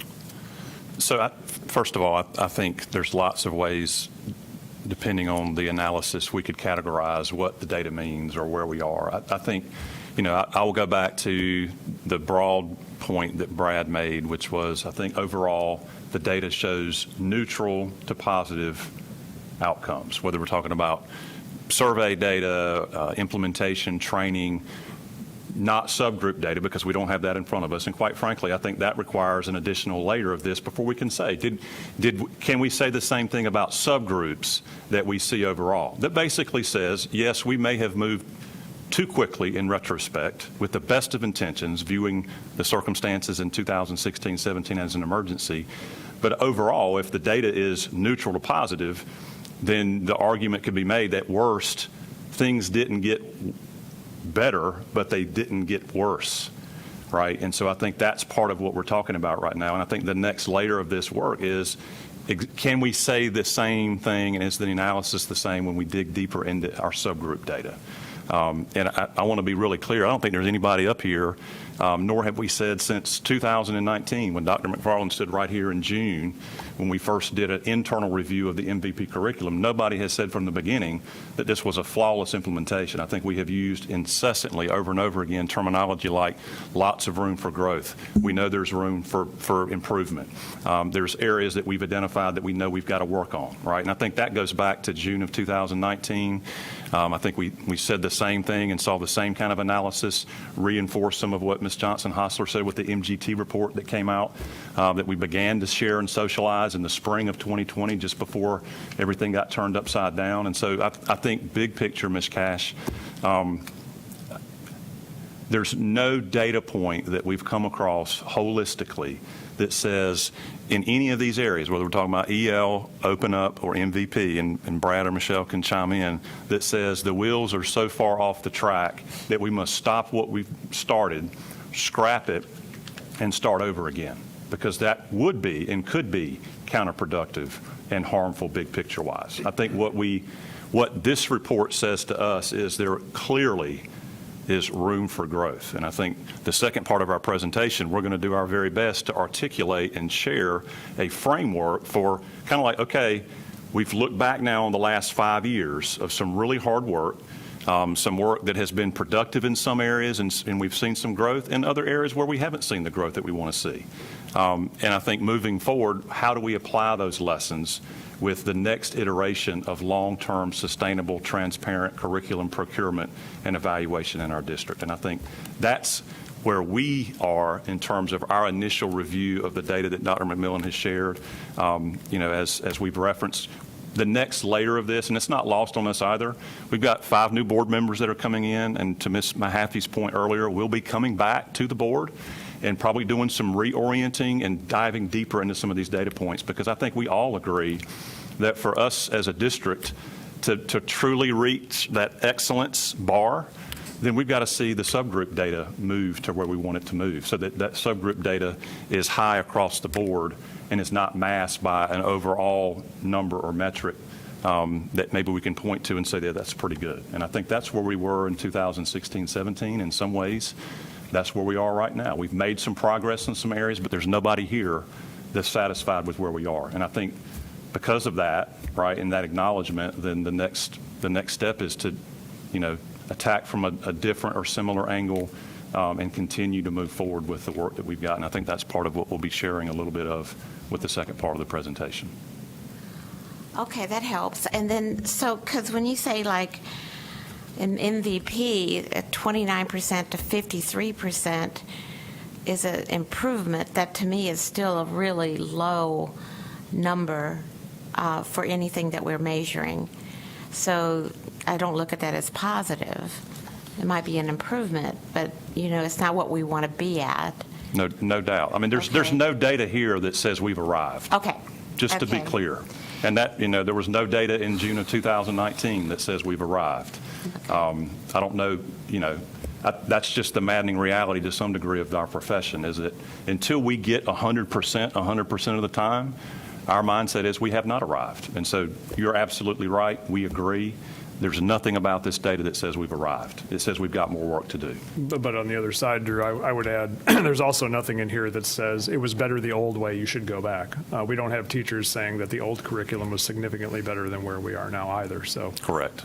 The point of comparison maybe shouldn't be, is it perfect? And if it's not perfect, then it's not good. It should I'm be, looking is for it better perfect. than what we had? Well, so okay. But so when we, on slide 5, we said that most teachers agreed that provided resources were valuable.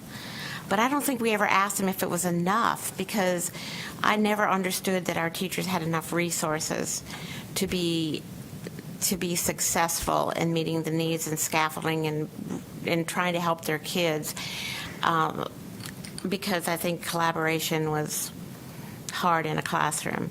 So, Yeah, you're correct. The question was, are you happy with what you got? The question was, did you get enough? It was of what you got. Were you happy okay, with the so quality? you didn't say, did you get enough? We did not, no. Okay, that would be So you're correct. helpful.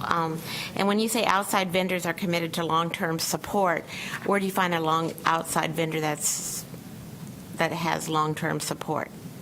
Is that a real thing? Yeah, well, I mean, it could be. Obviously, anytime you engage an outside party to help you with your work, there's financial costs involved there. But when you're talking about a really, really big, significant shift, I think sometimes, and Michelle or Drew could agree or disagree here, having somebody not just there for a drive-by, here's all the stuff we got for you, good luck with it, call us if you need to buy more, but to have that person engaged to support new teachers that enter the district after the initial training goes on. And in some cases, those people have pretty deep experience working in districts and in content areas themselves to be able to support our people to better coach schools on top of that. And I think having that resource around for maybe like multiple years rather than just a quick engagement at the beginning to get the balloon up in the air is kind of what we meant by that recommendation, because it is just such a heavy lift when you're talking about 200 schools and that many teachers.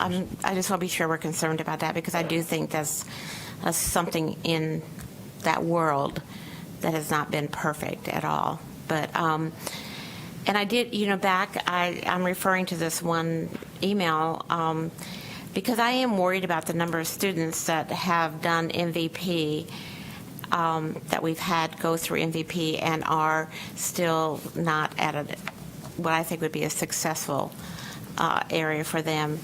So I think you said, there's one question that 84% of our grade 8 students were proficient in EOGs. But we didn't say 84% of how many students. Was that 84% of all of the students? Do you have a slide you can point me to where Nope. I can recover that? I don't. It was just some comment. Yeah, I think I remember. I think it was earlier on in the presentation. It wasn't a different, I don't think it was in this, was it in this presentation? Oh, yeah. Oh, I don't know that. Different presentation? No, I think there's been a request to get the N on the numbers, so we'll provide that. Will you provide that? Yeah, of course. Yeah.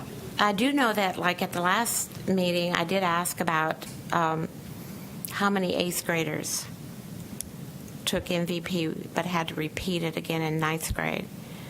And I don't think I ever got that answer. No, but we are working on that, and we're pretty close to having an answer for you. Drew and I were actually speaking about that before about an hour and a half ago. So, yeah, we're probably in the next few days we should be able to have something. We're trying to get some data from now and then also some data from before the pandemic to see if it's any different now. And that's the latter half of that is the part we still need to do. And I just ask that because then I think some might have voluntarily retaken it and some may have actually had to retake it. But I'm still worried about these kids that did MVP in 8th grade, 9th grade, and 10th grade. I think we need to really figure out how we're supporting them right now, because there may be some kids that we've lost in that. And I don't know what you do. I don't know how to help them. Well, we've got some ideas. Okay. First of all, I think when we're talking about data, you referenced Math 1, right? Another data point that I think warrants looking at, and this is another area where we'll be digging deeper into subgroup data. Math 3 is the last MVP course that a student takes, right? And so you can look right now at our district's Math 3 performance data at 65.6% for 22, right, which is about a 13-point increase from the previous year, which is a little bit of that rebound that we need to see. It's one of just a handful of courses where, that number, not where it needs to be, not 100%, not something to say we've arrived, but it's also higher than what the pre-pandemic number was in that course. And so once again, we use that as an example, potentially, at worst, to say, while we haven't seen the growth and progress across the board, right, and let's take math as an example, at the high school level, that number also does not indicate a significant and precipitous decline that would say, uh-oh, what did we do different? It must have been MVP, right? That's just not the case. We see that number's higher than it was before the pandemic. It's one of just a handful.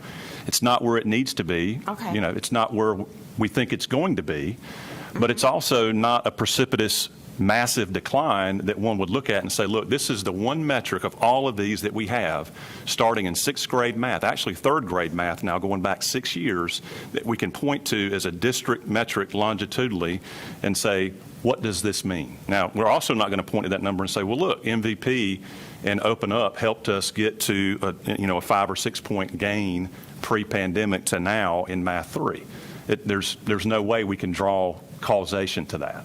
But likewise, we look at that number, and it would at least, at a minimum, appear to indicate that the wheels haven't fallen off in terms of performance for students since these curricula were implemented 5 or 6 years ago, right? So it's kind of a mixed bag, again, going back to your previous Does question. everybody take Math 3? Everybody needs.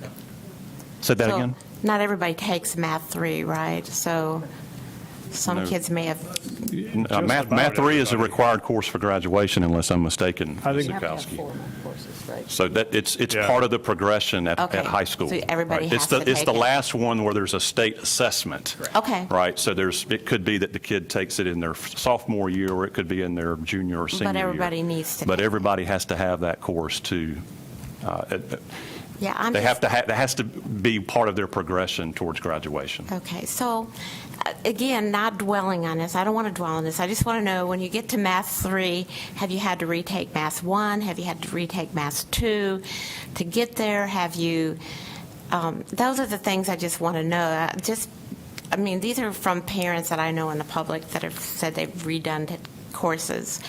And I may, these are from high schools in my district. So just wanting to know how hard it is to get to the factor that you said. And I think that's a very good clarifying factor, though. Yes, ma'am, and we're working on that data for Okay. you per your question last month.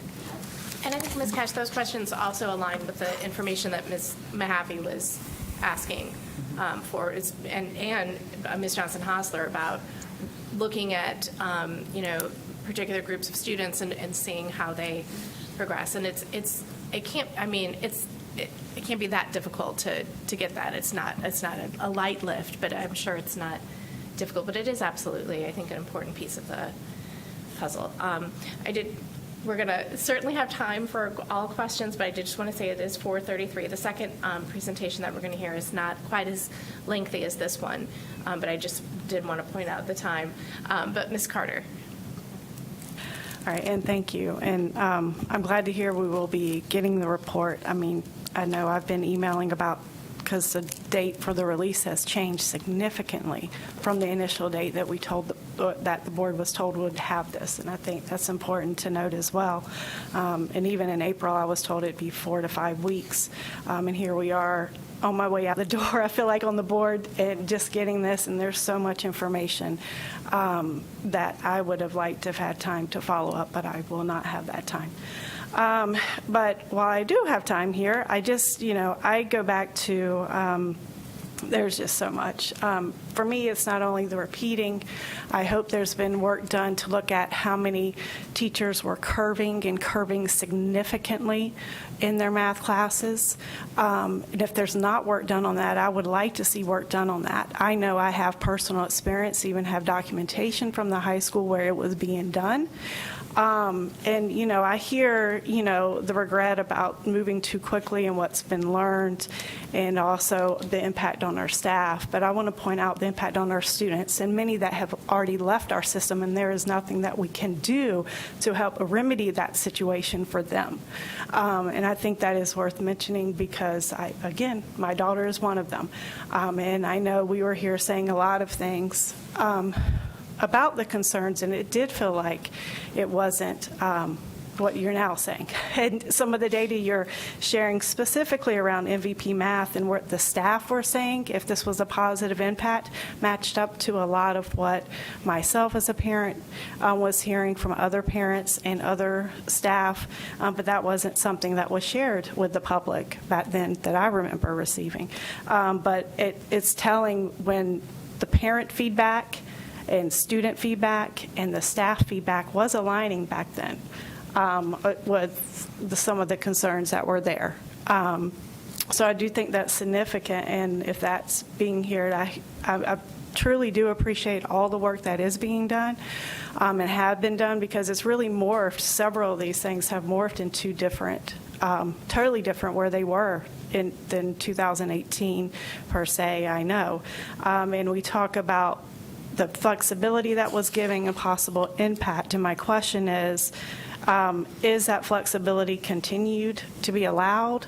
Or if a teacher is being observed, are they going to be docked, per se, on their observation if they're not on the right day for their pacing? Just because I am hearing different reports So I just want to get clarification to ensure there's transparency, and this is happening across the district in every classroom that has these curriculums. So there should not be anybody who is, my intention, we'll put it that way, is certainly the district's intention is not that any individual would be docked as a result of being at a certain page or a certain place in the curriculum at that time. The whole idea behind pacing and the design of pacing of any curricula that you're looking at, regardless of what you're doing, is that you want to make sure that you move at a pace that is digestible by the students and for the teacher as well, right? But the goal is for the students to be able to do it and move through that at a pace that will allow them to complete it all by the time you get to the end of the year, so that you do accomplish meeting all of those standards. But we should always be responsive to the students in front of us, right? What do the students in front of me need today? And it could be that today I'm on ratios and I need to spend a little bit more time because I don't understand that as well, but they might understand dividing fractions much better, right? So just to say that as you are assessing and moving through the curriculum, you should be doing that based on the needs of your students, and that's what I'm hoping that, and I know that our wonderful principals are doing that on behalf of evaluating where teachers are. But a teacher should use those instructional resources as a support and as a baseline for them to do effective teacher planning, so that they're planning for their students in that classroom on that day based on what those students need. I appreciate that. And just to clarify, has that been communicated clearly to all principals? I feel just like want it has. Okay, because, there are some concerns I just want to share. So I do appreciate that, because I do think that is a key that was missing. I mean, has been missing. I can't give you a year, up to what year, but the flexibility, and I heard from folks, when things were virtual, there was a shift in what the resources that were used, and some, and even the curriculum being used. So I think that has to be taken into account when we're looking at numbers and what folks are saying about, is it a positive outcome or not, because there was a deviation in what was being used. There just was. So, and I know you had mentioned, someone mentioned, no one said that it was better than before. So was that part of the questions, or is that an assumption? The way the question was phrased about, it was basically asking teachers, is the new curriculum having a mostly positive impact on student achievement, a negative impact on student achievement, or is there no difference? So it was basically causing them to reflect on the stuff you had before. Was it better than, worse than, or the same as far as student achievement? Because to Drew's point, we did not have consistent curriculum before, and different teachers were using different things. So I, as a teacher, would be thinking, okay, compared to what I used to do, is this having a more positive, more negative, or neutral impact on the achievement of the students in my classroom compared to whatever my previous situation was? That's helpful to know that specific question, because I think, if you're saying it's evenly split, we're kind of still, to me, it's saying, and particularly some of the earlier numbers were showing they indeed felt like the other ones were more effective. Absolutely. And so I think just the additional supports, the flexibility, and the what we've allowed our instructors to be able to do versus earlier on. So I think that was all I have. I have so many notes. I did want to say the printout that we have here didn't match up to the assembly, slide 25, because I was using this. So on slide 25, the MVP math looks like it's the same data from slide 17 versus what the correct MVP math data is, unless I have the wrong one. I thought we corrected that before we put it into assembly. Do you remember that conversation? The printed one is not correct. Oh, so you printed one No. prior to what's... We were given one. We're typically here. Oh, okay, yeah, because the one of the charts was a copy and paste, and it was the wrong chart. The Okay, data that's you what saw I here wanted to- today is correct. Okay, that's what I just Yeah, wanted yeah, to- I think that was last week. It was correct in assembly, it was correct in what was up here today, but Okay. It was printed from an earlier version than. Okay. it was a paper copy that was distributed to the members of the committee prior to the meeting, but was not, I don't think it made it into Okay. assembly. Yeah. Okay. And one more, sorry, I just saw my other note here. I know sometimes in the middle schools, I know there was some grouping that we were talking about looking at data. There are some students that take the Math 2, there's no class taught. Will there be data drawn out from that too, like the ones that take it on the North Carolina virtual, is it NCVPS versus those who are taking it with a live, you see what I'm saying? Like You just got my follow-up question that I Okay. had written down that I was Sorry. going to email. No, and I think that's really So important. I didn't know, for- I just wanted to, Yeah, Throw They're that all out there. included in the data. well, But they're if- included in here, but we didn't ask them specifically how they were taking, or even ask the teachers Correct. how they were teaching the class. We didn't break it out that way. Our achievement data can be broken out that way, but this is all anonymized and doesn't ask about that. Thank you, and I'll try to be brief. But on the student survey, do you have a sense of what the response rate was for the students? Because I was I do. It was- pleased that they rated their perseverance, and the 4 Cs came out so Yeah, it strongly. was significantly lower than for the teachers. That's what I would expect. It started at 70% in 18-19 prior to the pandemic, and then the 2 pandemic years, 2020 and 2021, it was 29 and 36. So it was much lower. We had because when kids weren't in the building, in some cases, they couldn't even access the platform needed to be wouldn't able to send them an take it. So email. yeah, they were Well, very low that year. And well, I those details are in the report as I well. think it's important to keep asking our students for that important feedback. Absolutely. And Common Core, when it first came out, when I first got on the board, was supposed to provide depth and not breadth. So it should have, in theory, allowed for differentiation in that time and for teachers to really delve into these topics and for math to be spiraled or chunked as well. So that's my frustration is it didn't pan out. I can't believe it didn't pan out the way they said it was going to. I think it was a function of trying to get 165 people to come to consensus on something. Right. Yeah, so I think but I think we're highlighting the problems with standardized testing, standardized curriculum, and the art of teaching being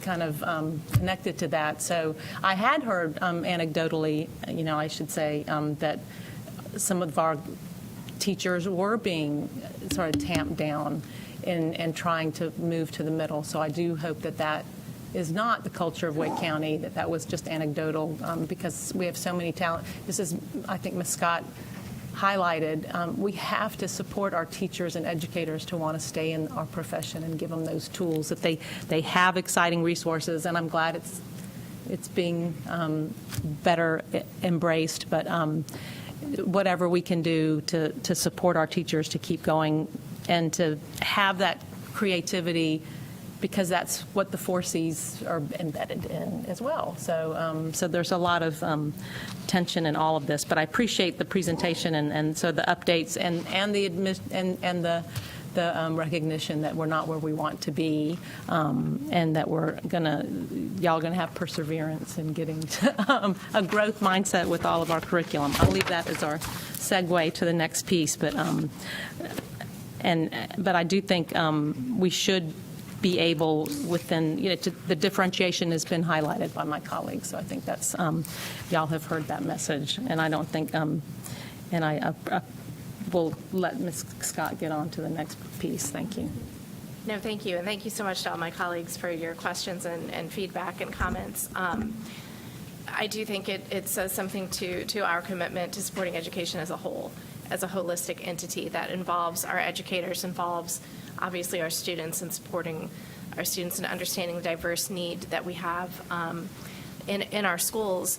And it's a challenging thing to present data because Wake County is so large and so different. I think we have far more students in middle school taking Math 1 than any other school district in the state. And then the fact that the state stopped including that in the report, and this is not to take away, that's not what I'm saying here, but I'm just saying, like, it almost feels like the state did that on purpose. 'Cause it just made our data look horrible. And then when you want to spend the time on focusing on supporting students who need that extra scaffold, who need supports in place, it becomes challenging. And I do appreciate hearing that we're not where we want to be.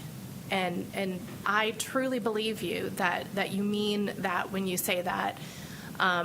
And I look forward to, from sitting at home, seeing the progress that I know will take place. And I know that this new board, that every single member will task our staff with that. But it is absolutely challenging to support to support this work and be able to take this data. And during the campaign season, we heard people, it was like a game of telephone. And by the time it filtered, there were people standing at the polls saying, did you know 80% of all Wake County students are failing math? I mean, this was being said by people who were campaigning for school board candidates. Absolutely untrue. So I don't even know where that came from, but I share that because it can come across differently. And even as board members, there's information that people might share with us as a board member. I can't believe letters. I have to do this and this, and we take that information with us. But then someone might say to someone else, oh, this is really good content. So it's like we have to also understand that people come to us wanting to share a specific point of feedback, and that it comes to other folks. So I'm just saying it's really hard to get this, to do this right, but I'm glad that we have so many people committed to doing this right. And we'll move on to our second part of our presentation, so our curriculum evaluation and development cycles. So Mr. Cook, Ms. Woodson, thank you. All right, thank you. And I've got a couple pages of talking points that I'm going to skip over because I think we've pretty much covered them in this discussion. I think what I'll say is, as we shift gears and knowing we're a little bit short of time, for lack of a better description, this presentation really is kind of a now what. And Mr. Haggerty, Ms. Mahaffey, earlier, we referenced this. We do anticipate this draft framework being something we come back to the new board with in the months ahead. Back to the questions about deeper dives into data, I think part of what we'll share with you is this evaluation process that will now be a structured plan moving forward will require that we engage in this kind of work on a rolling basis moving forward with any curricula that we procure, that we develop, and that we implement. And I think, our goal with the framework that Ms. Woodson is going to share with you a quick overview of right now is really to take some of the learnings that we just discussed over the last 5+ years, good, bad, and everything in between, and make sure that we've incorporated that into a new framework, because it is critical, as we've talked about time and time again now, as we have emerged from the pandemic. And our goal is not to get back to the pre-pandemic normal, but to a better place, as we've talked about even in this conversation. And so that requires that we do something differently. I think so. We'll share a little bit of what we propose to do somewhat differently in some areas, but also reinforce some of the strengths that we've identified through the work that we've engaged in over the last several years. And to do that, I'll turn it over to Ms. Woodson, who will provide a quick overview of a new framework, a draft framework moving forward, subject to change, that will be iterative over time, but hopefully incorporates much of the learnings and feedback that we've discussed, not just today, but really over the last several months and even going back several years. So, Ms. Woodson. Good afternoon. I'm excited to spend a little bit of time talking about what's next at this point. So I do want to first reference our last student achievement meeting when we had some opportunity to really talk about what was our desired state for math curriculum. And I want to make sure that we pull out what some of those themes that we heard from all of the groups, and we did upload all of that information to a public area as well. But we definitely know that there's a focus on parent resources, that we are even looking specifically for physical resources for parents, that we want both explicit and discovery learning for our students, that we want to make sure we're using formative assessment and the pre-learning, during learning, and post-instruction, and that we want to really focus on those high-yield instructional practices. I will say that one of the challenges that I wanted to just notate, there were others that were mentioned, was that ongoing professional learning was a concern for all of our groups around what does that look like, and we've even referenced that as Mr. McMillan was speaking about the sustainability for new hires, what does that look like for a veteran teacher, et cetera. But just wanted to comment that in this presentation today, today, what we're going to discuss is just some structures that will ensure that we can kind of put these things in place. Now, I'll talk a little bit about math on one of the slides, but more to come with more supports in these areas with regards to mathematics. But our next steps will be to share what is our plan to seek further family input, how we can continue that work around explicit learning resources, formative assessment, the high-yield instructional practices, and professional learning. So just wanted to make sure we made reference to that as we were moving forward. So I am also wanting to make sure that we reference back to what Dr. McMillan just shared with regards to the recommendations that were provided from the curriculum review, that we need more time on the front end, right? We need to plan and be strategic about what it is we're doing. We need to make sure we're involving all stakeholders, that we need to provide adequate resources for the staff development, that we need, again, those outside vendors who are going to be committed to long-term support, and that we want to give adequate time for our teachers and staff to make those adjustments before we're asking them to implement them. So with those recommendations in mind, I'm excited to share that we have some things today that we are looking forward to. So by the end of our time in this brief moment this afternoon, we want to make sure that we will consider various stages of implementation for curriculum development and implementation as we move forward, a cycle by which we might follow to review curriculum, and that timeline that is so important to consider as we're moving forward in determining what our next steps will be. So this next slide, I shared this last month as well. I just think it's important for us to always keep in mind that we want to remember that our standards for learning are defined by the North Carolina Department of Instruction, and those standards are intended to provide a uniform set of standards for every public school in North Carolina, and they define the what students are expected to know and be able to do by the end of each school year and/or course. A curriculum is used by a teacher, a school, or a district, and is a standards-based sequence of planned experiences where students practice and achieve proficiency in content and applied learning skills. And it often will have a structure, organization, and considerations in a curriculum that are created in order to enhance student learning and facilitate that instruction. So as Drew has mentioned multiple times, we certainly want to make sure that we don't emerge from this doing the same thing over again, and that we want to think through the fact that we want to re-envision our future, and this must include how we evaluate and review curricular resources. So as we seek to do that, we want to ensure transparency across the board in an effort to move forward and to work alongside with our community. And to accomplish this, we've worked to develop a variety of stages of implementation to be more strategic about feedback and our Wake County Public Schools evaluation study. It is important that the district work to provide resources to our teachers that are in alignment with the state standards, that are vetted, and that come with professional learning and support, all of that included. So on this next slide is some of the work that we have been engaged in the past many months. In alignment with the recommendation from Data Research and Accountability, we have developed a cross-departmental team for curriculum implementation and review. Members of this team include individuals from the following departments and have consultants who are also from the following feedback loops. So this definitely includes the list of departments that are on the left-hand side, but we have also included feedback loops that include our administrators, individuals from central services, department chairs at the schools, families, instructional coaches, facilitators, teachers, and I also want to comment on students as well, as we will be seeking additional feedback from the Superintendent's Advisory Council also.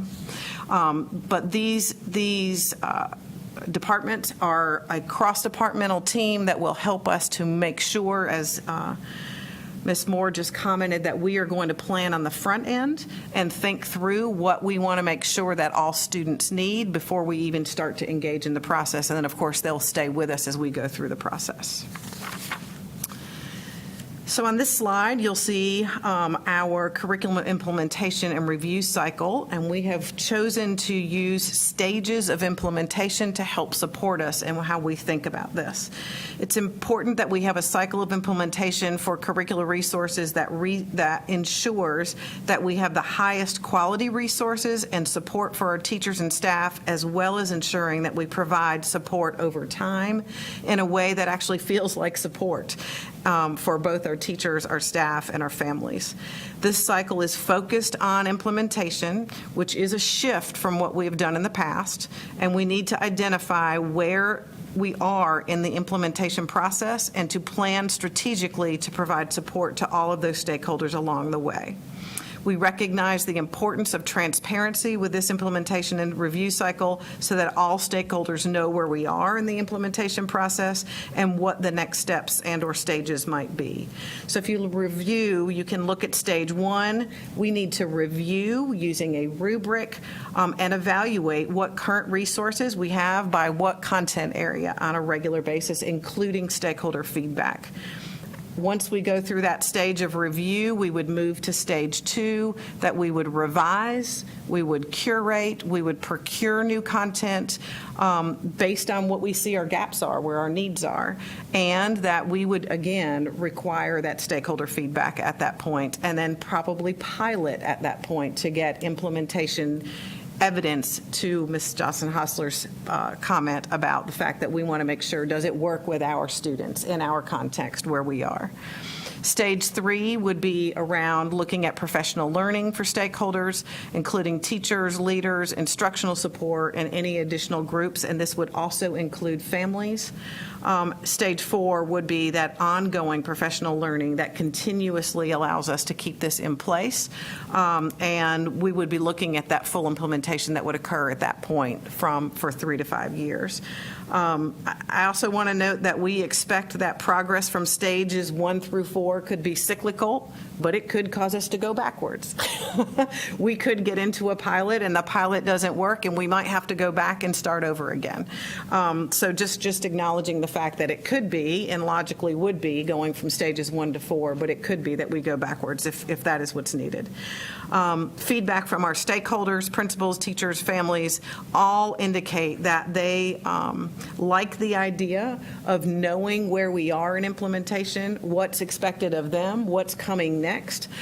So we did already seek out feedback from those stakeholder groups. We've been in front of principals, we've been in front of IFs and teachers and instructional coaches, as well as we were in front of the Wake County PTA about a week and a half ago, just getting their feedback on some of this information. So on the next slide, we want to make sure that we have some things that we need to consider as we are always keeping in the back of our mind as we're thinking towards moving towards this process. First, we want to consider that the timeline for each of the stages will vary based on a variety of things, which might include the amount of change to the state standards, alignment of the current curricula to the new standards, and the need for professional learning. And I'm going to talk about those state standards in just a minute, and if you have been watching what's happened with the Department of Instruction, that's had a real shift in the past couple of years. I'll speak to that a little bit further in just a few moments. Secondly, we want to make sure that we have a yearly communication to the board about where we are in each one of these stages for each one of the curricula, so that will be a regular communication that can be counted upon. Third, we would definitely be creating in phase 2 a logic model that will identify as a part of that stage what monitoring and implementation for impact will look like. So each curricula based on the resources, we will go through that at that time. All content areas will review what is working, what is not, and what might need to be next steps as a result. We will create all of this on a public-facing website for transparency, and that along with that, we'll have definitions for what each one of these stages are. And then finally, we would want the schedule to have to be adapted based on the Department of Instruction's timeline for standards adoption. So we are trying to be in alignment with that right this minute, although it is moving at a different time frame currently. which gets us to the next slide. So this is a suggested current implementation and review cycle timeline, and I'll speak to, as Mr. Cook already said, that it is subject to change based on some adjustments that have happened at the state level. I'm going to go ahead and just think through a little bit of what this might look like. So if you'll look at the 21-22 school year, we were perceiving that we were going to get new science standards in the 21-22 school year. So we did go through a rubric and evaluated what instructional resources we have available for our students. It has been a year and a half, and literally last week, we got notification that we are going to have the new science standards will be adopted. So that has been a slow move, and just got that information. So we did not want to procure or create anything new in curriculum until we knew what the new standards would be. So we're a little behind in that space, but that's an example of how the timeline will have to adjust based on those state standards. I will also say that you will see in this current year, 22-23, social studies. And the reason we put this here at this time is that social studies actually were adopted in the 2020-21 school year. We didn't want to get out of sync when they would be evaluated again too far out. So we will look at those social studies resources this current year and make some recommendations about where we need to go forward from here. You can see that we have also broken apart many of the elementary and secondary resources to Mr. McMillan's report, most definitely identifying our capacity to make sure that we are implementing well. If we had to do pre-K through 12 all at the same time, that would be a lot. So we broke it up into 2 separate school years, or years in which we would be reviewing those things. I also want to draw attention to the fact that the mathematics is not planned until 2025 and 2026. That could be adjusted, and we've talked about that in multiple ways. But one of the reasons why we placed it here was based on what our anticipation is of the state creating new state standards. We could move with reviewing that curricula right now, which would put us out for bid, have us go through a process where we're actually looking at potential resources that are available. We could then vet it, we could then pilot it, we could then provide professional learning, and we would be right at the place where we'd be ready to implement in 2025, and then we could get new standards. So if the standards are released at this time, we are proposing that we continue to look at new curricula in 2025 for mathematics, but that we continue right now working to align our current math curricula to the needs that we articulated on that first slide. We write more explicit instructional lessons. We are going to provide more professional learning, coaching, and support, family resources to be developed, and that we would have some more curriculum opportunities for families to engage in. So on this next slide, as we're thinking about these implementation cycles, we want to make sure that we are doing this across the instructional learning continuum. So this includes core instruction, supplemental instruction, and special education curriculum, which would include our ECS curriculum. This will show alignment in all of those instructional resources so that when students go from a special education classroom back to their core classroom, that the curricula should be aligned in what they should be doing, which I think we'll get to some of what we talked about as well earlier today. We are aware of the need to develop some similar cycles in other areas, and we've had all of these people at the table, and they're really excited about this work. So we do know that we need to think about this very same thing when we're talking about AP coursework, CTE, our magnet curricula, and then our special education resources that are beyond what we would use for the regular curriculum. And that these cycles will be forthcoming and would also be posted on the public-facing website. So this is just a reminder of the curriculum procurement process that we used in 2017. So this is if we actually went out to look for a vendor to provide resources.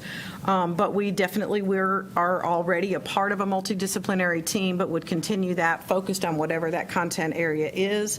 We would do a request for purchase. We would use a instructional materials evaluation tool to vet that resource. We would most definitely make sure that we had at least 3 curricula that met the standards and then provided specific feedback on those resources, making sure that we're getting that from really everyone in the field, that we would field test or use that pilot and then make a final recommendation. And then in closing, in the coming weeks and months, we want to work to provide all of this information, as I've mentioned several times, on a public-facing website. We will determine a yearly date to report to the board about the stages and the progress of the curriculum implementation. We plan to develop a family curriculum advisory committee beginning in 2023, and we already spoke with some of those folks on the Wake PTA group this past couple weeks. And then we finally plan regular family engagement sessions around curriculum beginning in the spring semester of 2023. And I appreciate the opportunity and welcome any questions or feedback. Thank you so much, Ms. Woodson, for going over the process for all of this. If any of my colleagues have questions or feedback about this process, because again, this is one of those opportunities where we asked, how can we change this? Here's the response. Here's the how. Here's how things are being planned. And if I could just start to say, we're happy to stay a bit longer if we want to go ahead and do questions. We'll happily take those questions and follow back up as needed. But this part of the presentation today really is a result of a lot of feedback from this table, a lot of meetings in rooms, sketching things out on walls and paper, and asking questions and pushing from many directions, and the learnings from where we've been the last couple of years, not just with the pandemic, but with those very significant curriculum implementations that happened in the couple of years leading up to when the pandemic occurred. So thank you for all of the work that really has led. This is a collaborative effort for sure. Thank you for that, Superintendent Moore. And, to my colleagues at this table, there's only 3 of you who will be here moving forward. Oh, we're not going to forget this. That's the hope here. But, the new board will be a new governing body, and that's how the Board of Education operates, as a governing body. So, but I'm going to start over on this side of the table, and we'll work our way around. And I do want to extend gratitude to everyone for your patience with the meeting going a little longer than expected. But thank you so much for being here. Ms. Carter.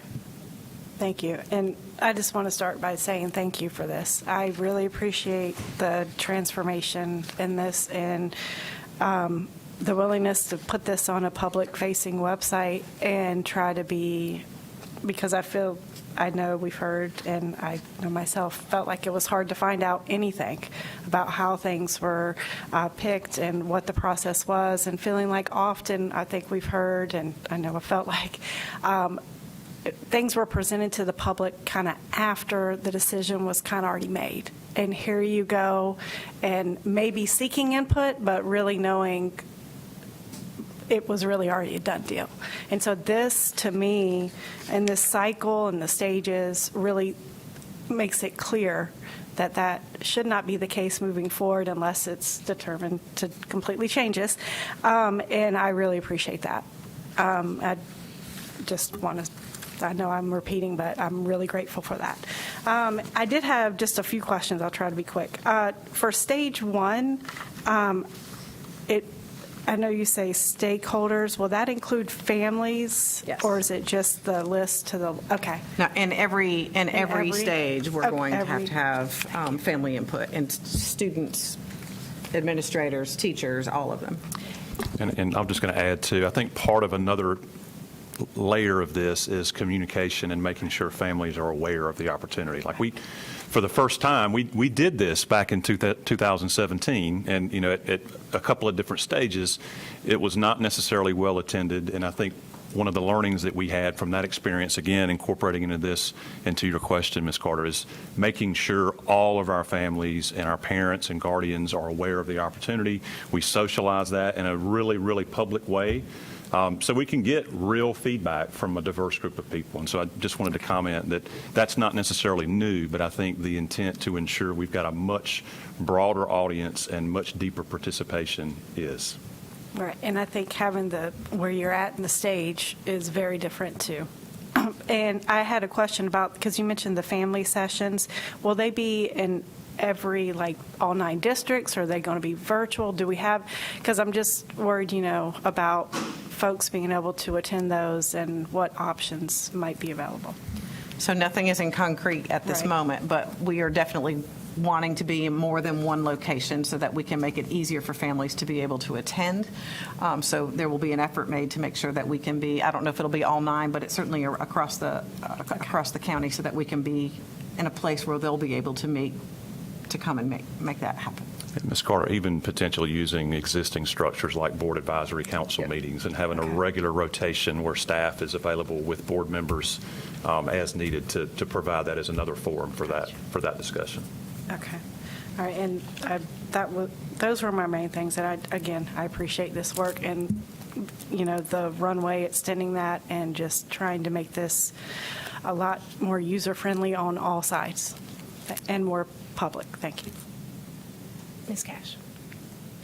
It's obvious you listened to so many things. I appreciate that. You saw me smiling through the whole presentation. It's this is awesome. This is a big step, and the Board Advisory Council meetings will be a good place to go. I know Mr. Cook, you and Dr. McFarland spent time with some of my Board Advisory Council members in the past at one of the schools when we first went into MVP. They still have children in the system, and I'm going to share this with them because that was a great experience for them, and they learned things as they went down through the line through high school and middle school, but they have more kids coming along. And they're going to be excited to hear about this because I think you've done a really, really good job of including everybody in this and laying out the stages. I just cannot thank you enough. This is huge, and I appreciate you listening. Thank you. Ms. Johnson-Huston. No feedback. Thanks for answering my big questions earlier. Ms. Mahaffey. Well, I'm going to see you all later on, so we'll talk later. Yes, ma'am. Mr. Haggerty. So just a quick question about timelines, and I really appreciate the time that you took explaining that. And the question that I have, I don't know if it's going to require some prophecy on your part, but earlier this year we all got, I say all, everybody, that was a Wake County Public School System parent got information about a survey from NCDPI about state standards. And so you could go in and you could give feedback on proposed science standards and healthful living standards. Okay, and so that was in spring of 2022. And then we go to the timeline and we see, all right, so the science is maybe a year behind. Healthful living, we're looking at elementary and secondary schools, 23, 24, 24, 25, kind of, I guess, in anticipation of these changes. What is the planning period? How much time do you give? If you know that the state is going to look to revise standards, kind of how far out do you start your work? Because, I mean, looking at math in 25, 26 seems like a long, long way down the road. How much time do you need, or from when the state signals its intent to change a standard, how long does it usually take until the standard gets changed? Ideally, what we would like to do is if we know that in the next school year they are going to evaluate standards and make some decision about implementation. We hope that that would occur in a year for them, for them to get through that process in a year. That would allow us and trigger us to vet what we currently have, to say what's working, what's not working with what we currently have, where do we already see gaps, and then when we align it to what the new standards look like, we can then figure out what specifically do we need to go after. Is it an entirely new curriculum, or is it a component of a curriculum, or are there other things that we need to do to adjust? That is our goal. They did literally transform the standards process after the social studies standards were released. So it has had a slow start. They initially said they would go ahead and release science standards, and it's taken much longer than we perceived. So that's why we will definitely try to stay in alignment with that, because our teachers need that as well. They need resources that are in alignment to the standards they're expected to teach. So we want to have those resources in their hands when they need to start teaching it. It's just making sure that we're in alignment with what that looks like. Thank you. Mr. Haggerty, if you, there is a state superintendent's quarterly meeting coming up at the end of this week, where we will have an opportunity to dialogue with other superintendents and State Superintendent Truitt, and I'm happy to catch her in some conversation at some point and see how we can perhaps have include the thoughts around the runway that districts need to do this work in her work as well. Thank you. Ms. Kushner?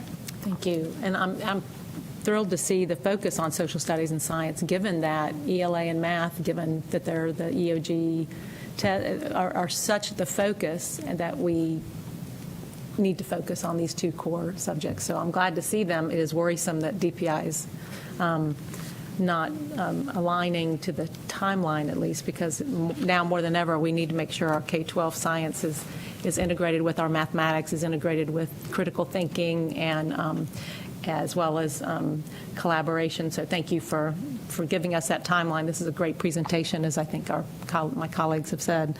And one thing I did mean to point out, I think as we go forward, I remember the system always looking at the UNC system and how our students do when they enter the UNC system. And I would think that would be one way we could see how our graduates, our college-bound graduates, of course, but how are our graduates doing when they enter that system? They've done in the past, and I don't know if the UNC is still doing that, but they used to in the past do a very good job of tracking our graduates, and what disruptions came in the last year, who knows. But I think that would be helpful data for the board to have going forward, and provide some longitudinal data, because we can't let anecdote and these one-offs drive our policy. So whatever support you can give the board going forward, Dr. McMillan and Mr. Cook, Ms. Woodson, are so important for us, for the board, to being able to make those decisions around and support the curriculum. But this looks like a wonderful plan, and I certainly hope that in step with DPI, y'all are able to keep going, knowing that it needs to be adjusted. So thank you for this. Thank you so much for that. The only, and this just sort of came to me, but making sure that we involve, if my colleagues, this is something they're also interested in holding on to, but making sure that we involve technology, knowing that a lot of our curricula is offered on computers. And I'm sorry, I'm going to throw one of my kids under the bus. I love you. But sometimes I get feedback that your child was distracted and had up a whole bunch of other windows and this and that and the other. And I'm like, yes. Ms. Scott, that definitely only happens to your child, and certainly not anyone in my house. But I mean, my point was like, absolutely. I mean, if you set like 1,000 Oreo cookies in front of me, like I'm gonna start eating them. And I feel like, that's what we have. So, but I also know that there are ways to, I don't know, but there are ways to stop that. Like the exams some of our students take now, that's the only window that can be open. Correct.